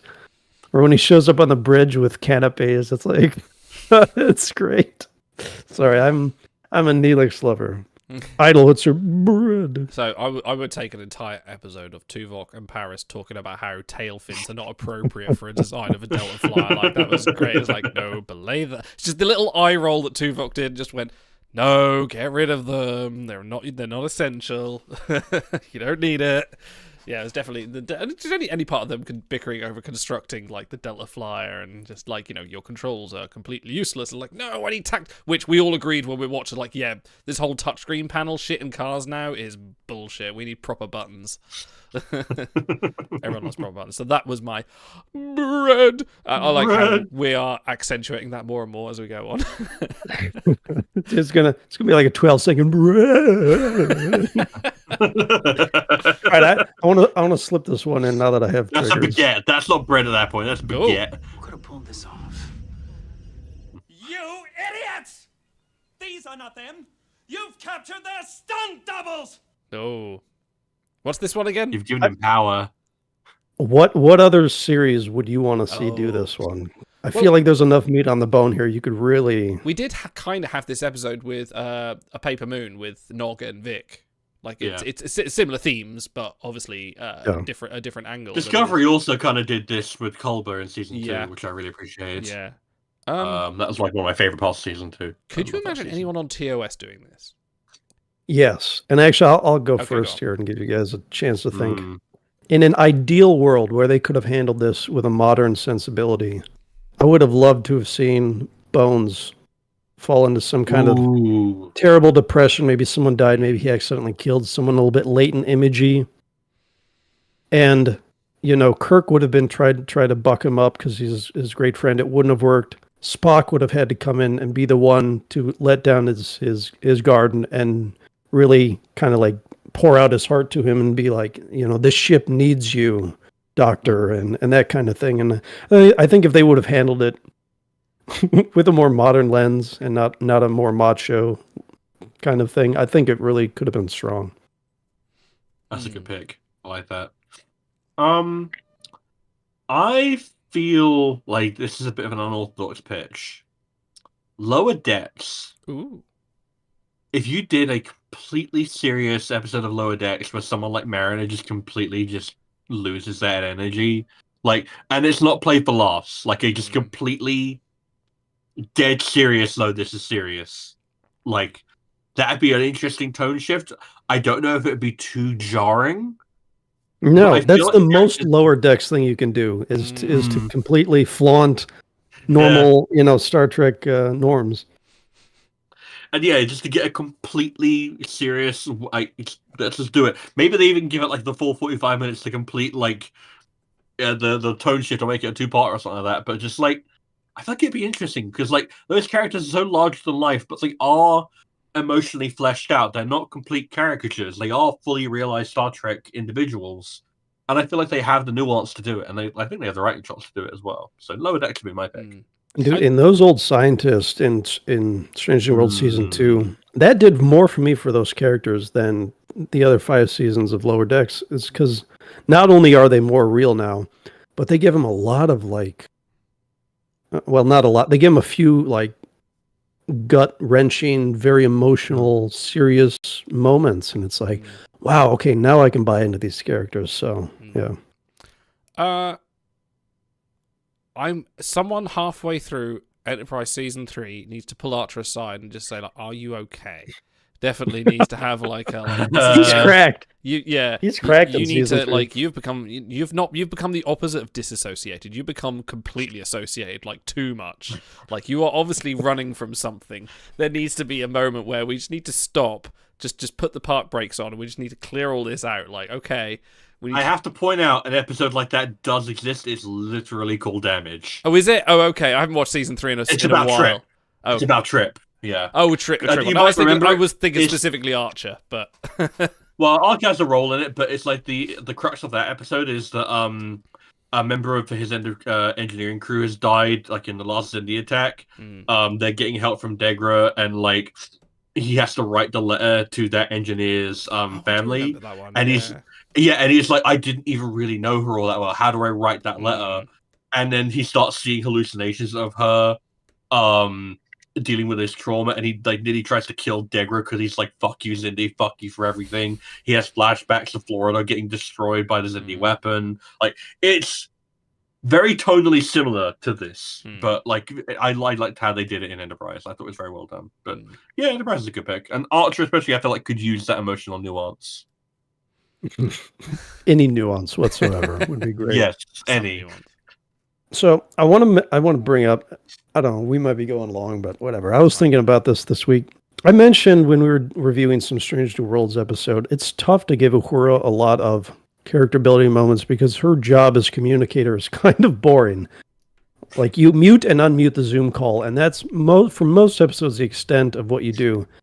But someone's like a weapons officer gets a lot of cool stuff to do. They get to build and test and blow up weapons. Engineers maybe get the most to do. Whatever problem they have to solve that week, the engineer is probably going to be the one to reverse the polarity or do the tractor beam thing. So naturally, they get a lot of like fun character moments. And I feel like, but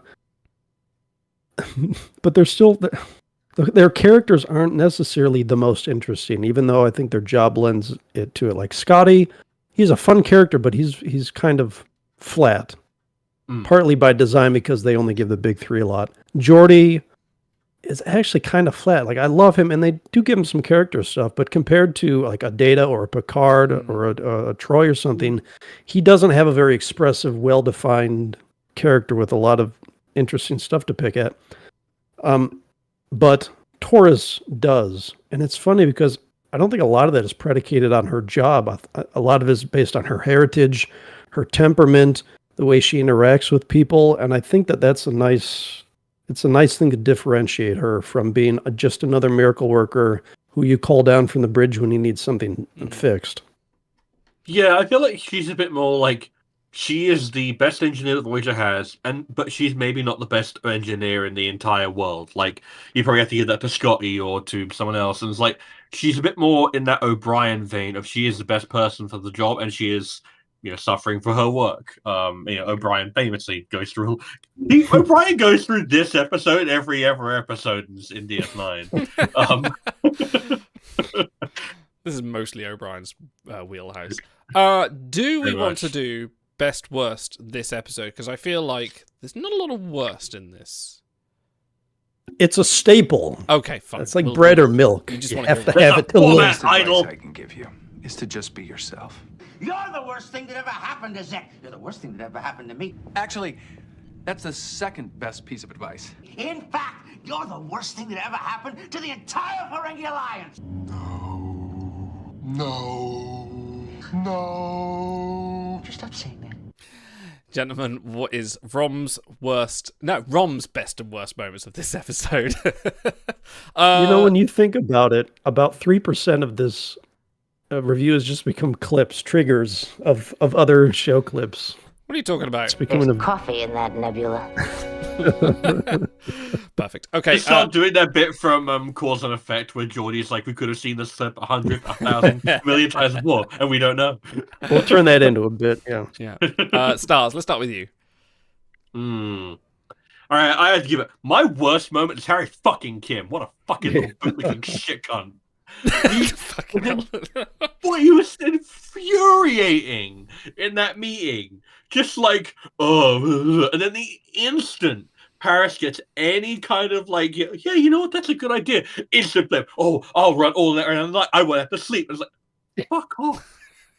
Fuck off!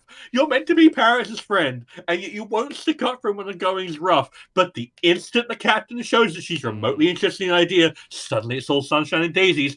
Fuck you. That's the kind of person I would beat up at work. I wouldn't beat up anyone at work. Don't tell it anyone HR I told that.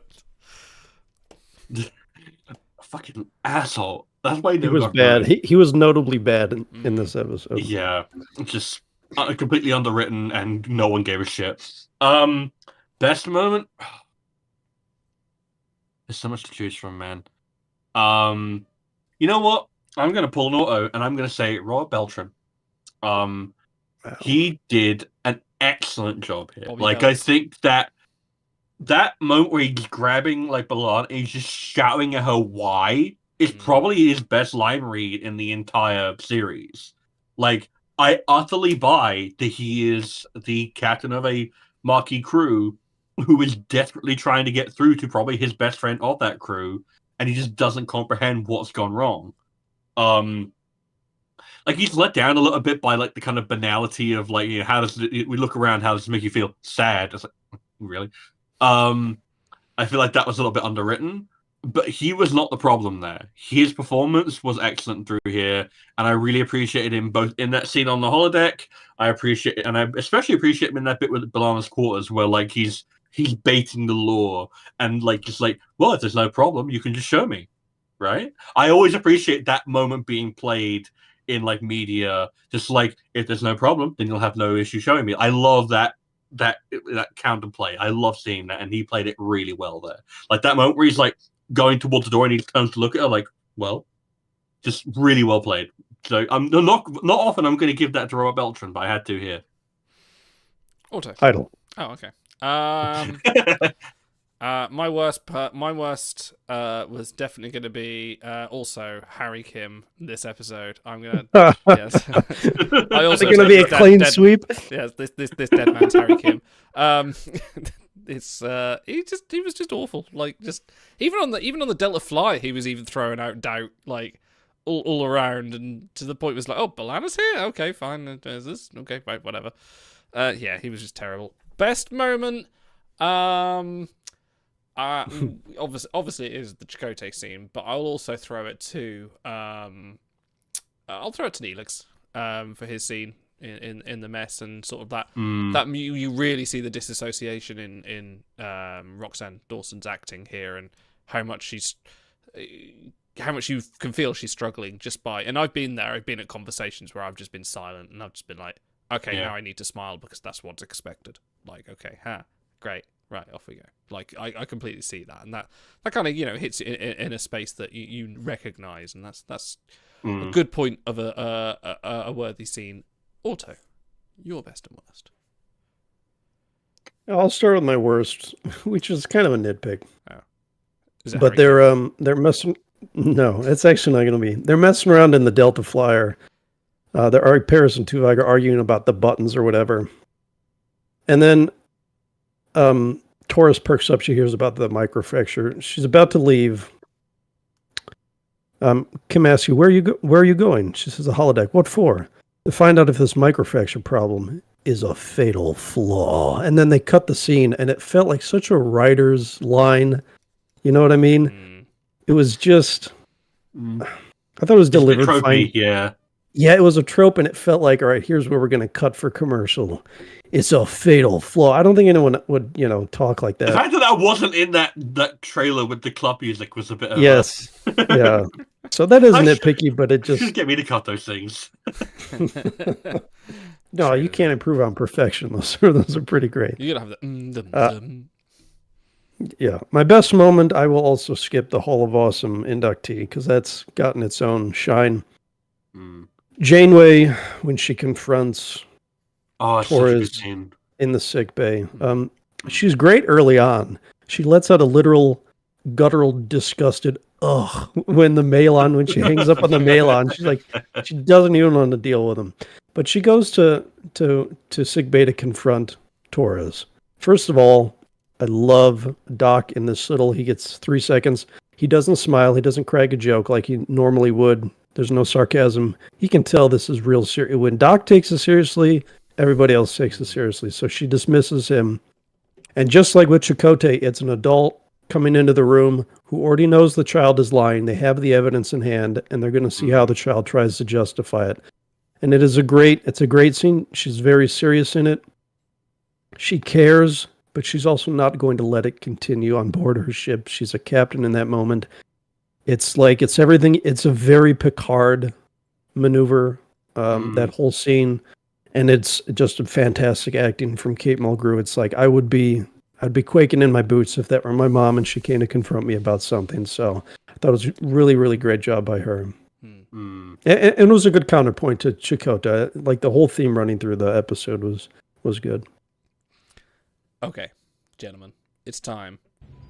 I can show you my rating code. Schiller rating 3.5. Associational rating norm -3. That's much too low a rating. Is not accustomed to seeing an unsatisfactory rating on a member of my crew.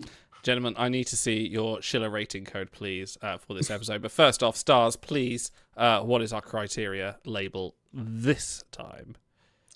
I figured we should go maybe a little bit more somber for this episode. So I'm going with, gentlemen, how many wounds treated with the expertise of a first-year nursing student out of 10 would you like to give this episode? Excellent. Auto? A little bit more somber.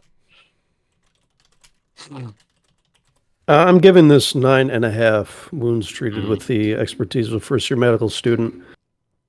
I like the first half. It could have been it was sort of the 2 episodes there. It was fun. A little bit of stakes. A little bit of an alien who's pretty fresh to the show. The interplay was great. I like the conceit of the space race. Like that's a thing you can almost any sci-fi fan can really sink their teeth into.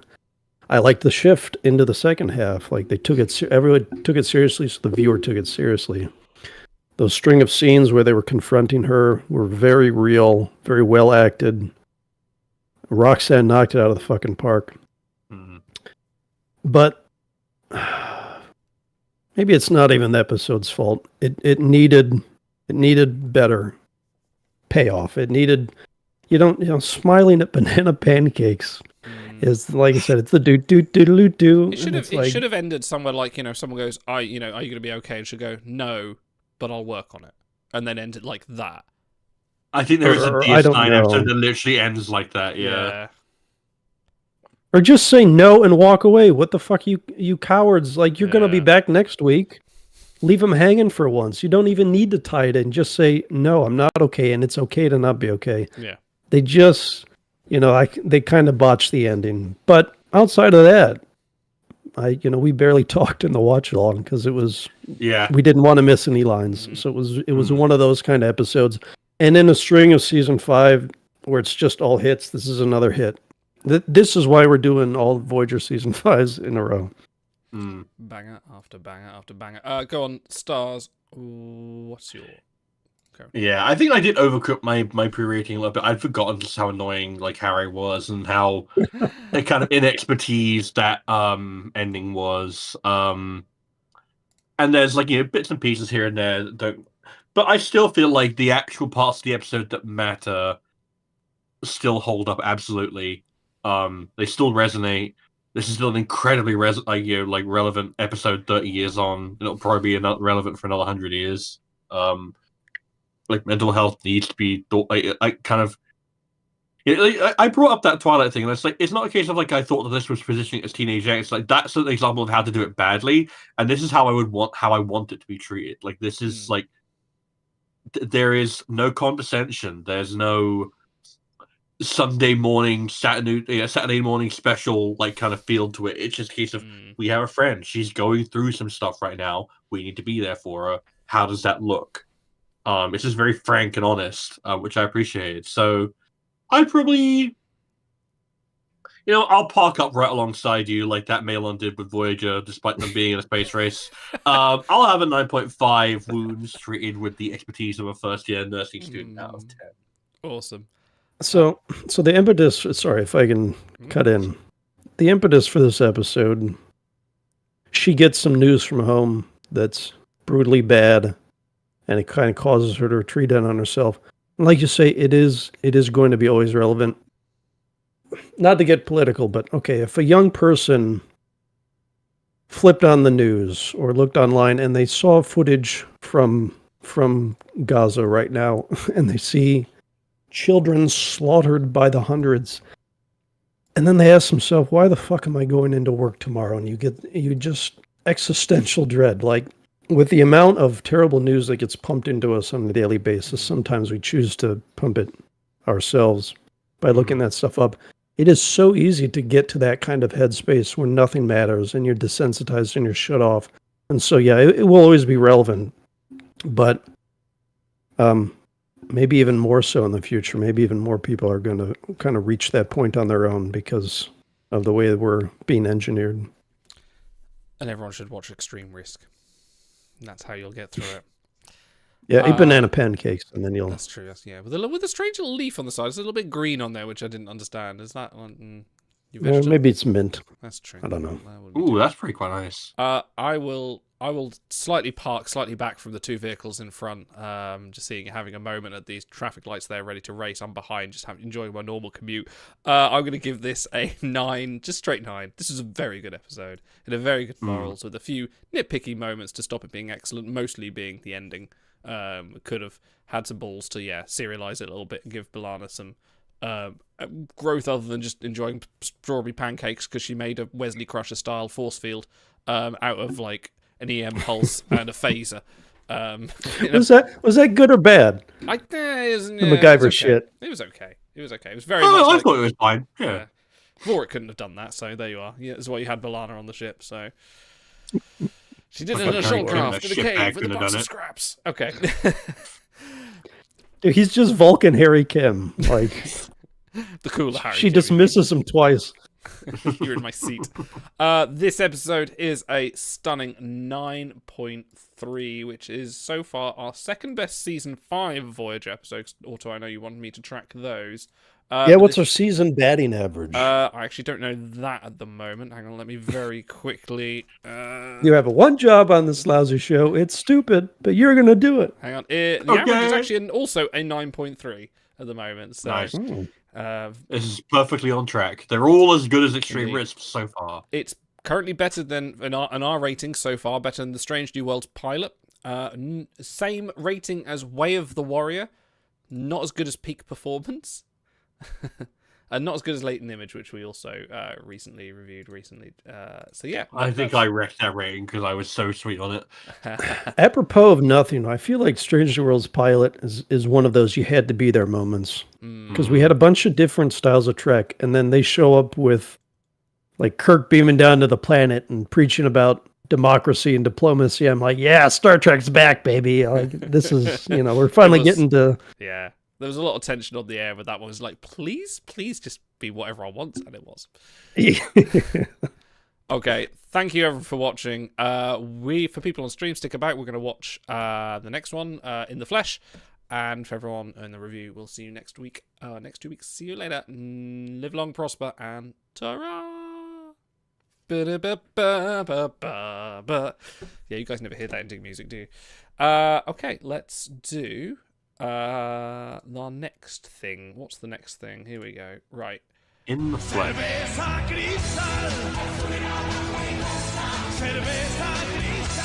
Man, we're still keeping that going. That was like 2 seconds of joy in the internet culture. But we still got it. We've still got the truth. Paramount Television. Yes.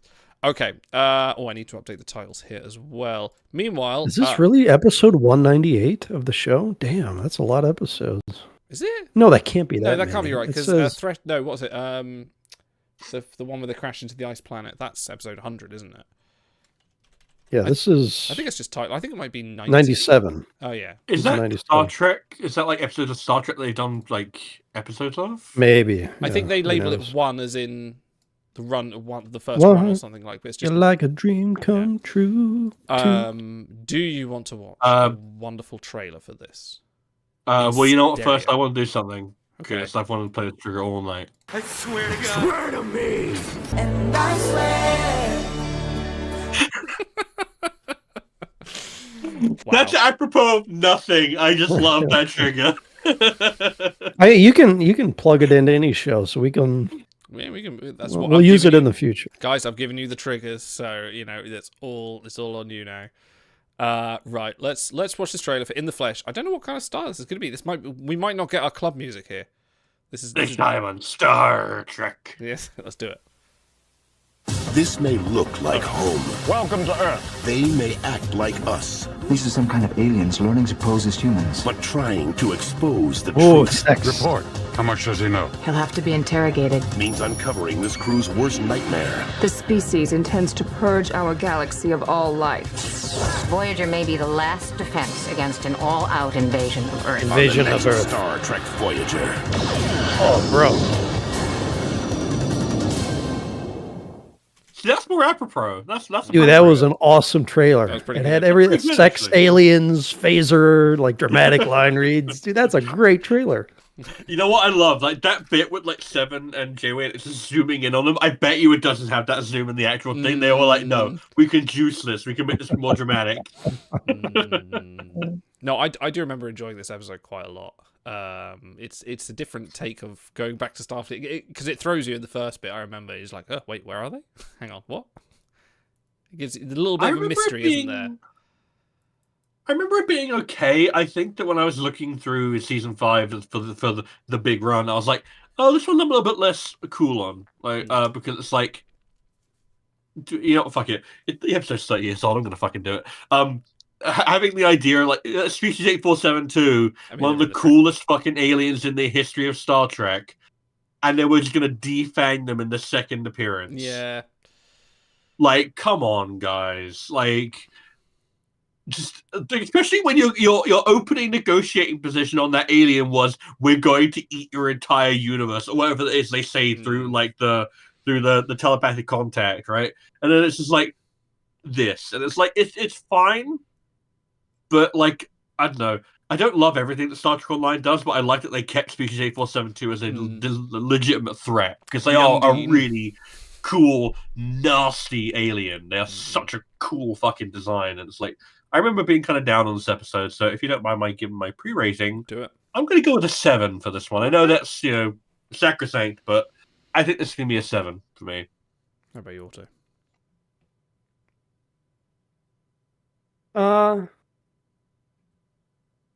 Yeah, I don't think it quite knows what it wants to be. I like the idea of American towns. I think they could do that in several different series. They position them as like, they actually do a great job in, I think it's Scorpion, where you see like the ships attack the Borg cubes and then just blow it up out of nowhere. It's like, holy shit, and you got to take them seriously. And then, yeah, we're sitting around the table and like negotiating immediately. We're having first dates. It really does defang them. 7.5. It's another decent Chakotay episode, but yeah. I get a kick out of seeing Boothby again. Yeah, Ray Walston. He passed shortly after this. Oh, did he? It reminds you of your favorite episode of Voyager ever, The Fight. Hey, we'll get there. Hey. We'll get there. By the way, I love that they're both in season 5. They're like, you know, he showed up for that other episode. He's still on set. Should we just use him in this next season 5 episode? They're like, yeah, why not? Who cares how little sense it makes? Obviously means a lot to him. I'll go with the cool 7. I'll stick my average. I don't think it's the best thing ever, but I do remember enjoying it quite a lot. But yeah, I can't average. Shall we You're such a... Go on. You always stick with the pack, Idol. I do. We got to make you rate first from now on. I feel well. Yeah, I don't know. I think I had diverged. I can't remember which episode it was. I went like completely the opposite spectrum. Went, no, this is trash. Where you guys like, that's great, but I forget what that was. Now. I think it might have been Andromeda. Let's not talk about that. Shall we watch this episode? So young. So young. Okay, spool. Wait, rest in peace, Tony Todd. That fucking sucks. Oh my god, yes. Oh man, damn it. Didn't even make it to 70, man. Yeah. R.I.P. Kern, House of Moog, probably shouting a death chant out in the garden in your honor. One of the all-time great voices in Star Trek. Enjoy. And also the voice of Venom, Candyman, just like, what a fucking The career. Vortigons and Half-Life. Yeah. He was the Vortigons? I actually didn't know that. He did. It's Tony Todd. He did everything. That's true. He's even here right now. He's me. I am Tony Todd right now. Okay. You wish. I wish. Let's spool this up. Spool up your Paramount Pluses, your DVD, your Blu-rays, your dodgy copies you found on a pen drive in your brother's drawer somewhere. Anyway, 5, 4, 3, 2, 1, engage. There he is. There he is.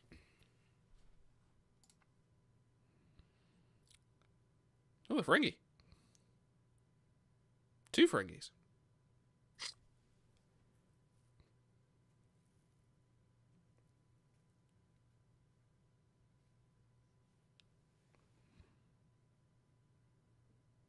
Bring them to me. Mm.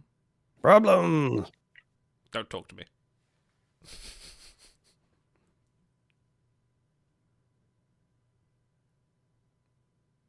You Raskin.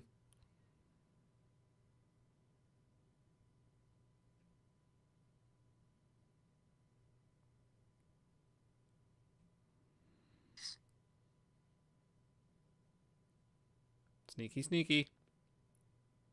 Oh my god, that camera. Dude, they're all out of focus. What are you doing, Chakotay? His thumb's in half the shot.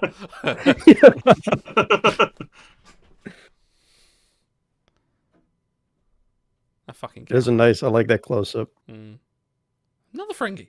Oh, that's the same one. That was all we get. Same guy walking in. Do you have a problem with Ferengi? No, it's just it's because Ferengi aren't in Starfleet at this point. Yeah, they are. Nog is. But he's the only one. Okay. Right, but the point is they're pulling like info about Starfleet and then trying to recreate it. So they know Nog is in there, so they're like, all right, throw in a few Ferengi. Yeah. Yeah, because it's like, I have to point out, they make a big thing of Worf being the first thing on Starfleet, right? B'Elanna is not that much younger than him, like, realistically speaking. So, like, she had to have been in the Academy maybe a few years after him, like, probably, like, maybe 5, 10 maximum.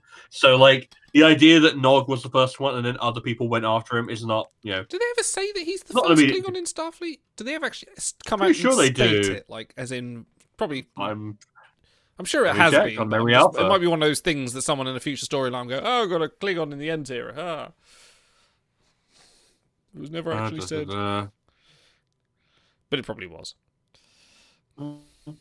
Yeah, first thing on the Starfleet, yeah. Oh, right, according to Encounter at Farpoint. Oh, so, yeah. well, there you go then. I like to see Memory Alpha includes his death in Transfigurations. That's pretty hilarious. Yeah, all the in-universe deaths they catalog because they're nerds. Nerds.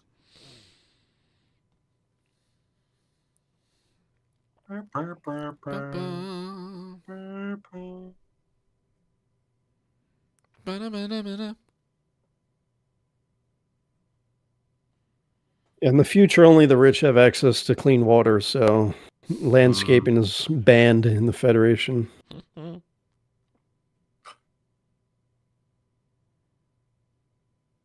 Bamboo, bro.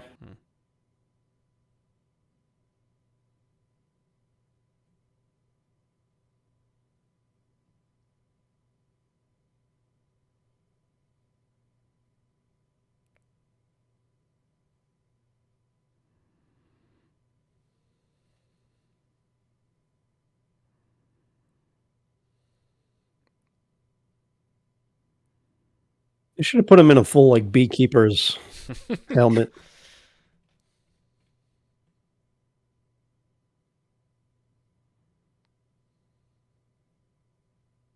Yeah, you're right. If you don't know what's going on, this is a nice version of. Yeah. If you don't know the twist.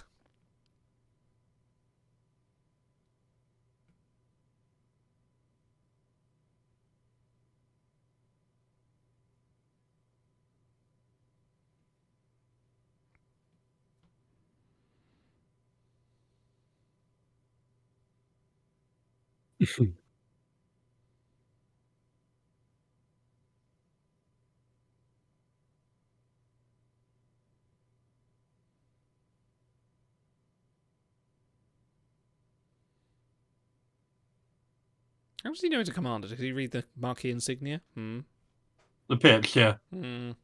That's a special one. Yeah, I think it is an official provisional rank. I suppose it is like non-com, within manual. Yeah. You should get like cargo pants on the side. You see that? Extra pockets. Finally, in the future, women's pants have cargo pockets. Yeah, no, actually.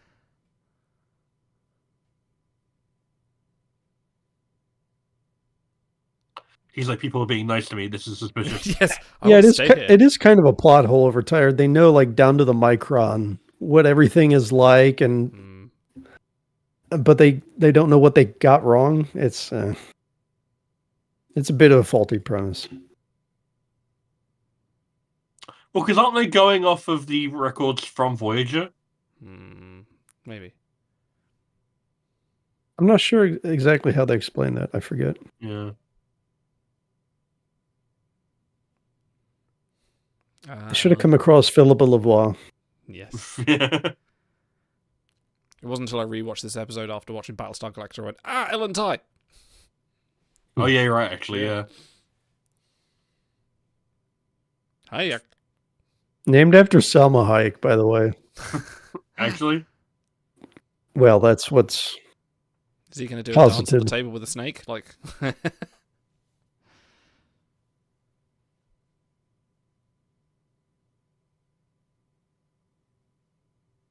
It's like bad dating small talk. Yeah, this is really...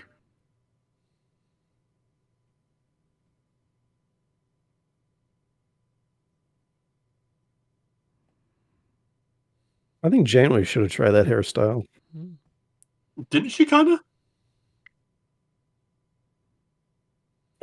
Look at that. That's some good 90s era CG. That is quite good. This is like 6 years before Andromeda, and they're just smashing the shit out of their CG department.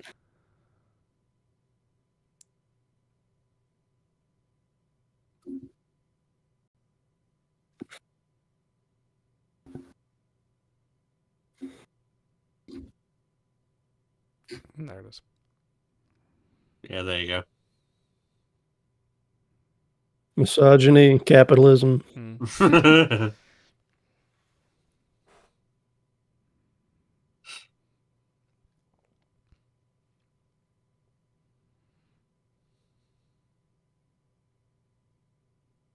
Keep up the kayfabe. It's so goofy. Yeah.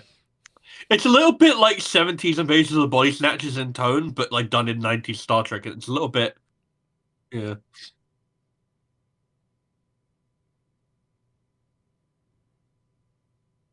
I think it works better with species that are more physically similar to humans. Yeah.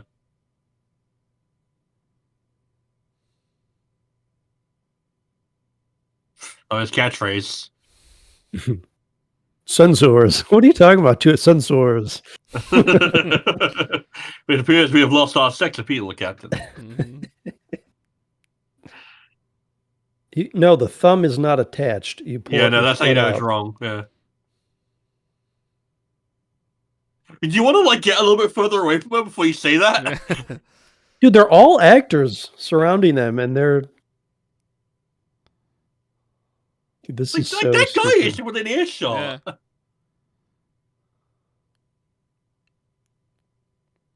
Like Starfleet have the worst spies. So this is a David Livingston special.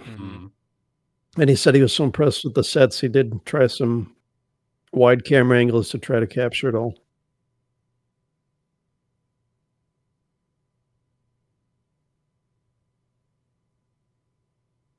Admiral Bullock.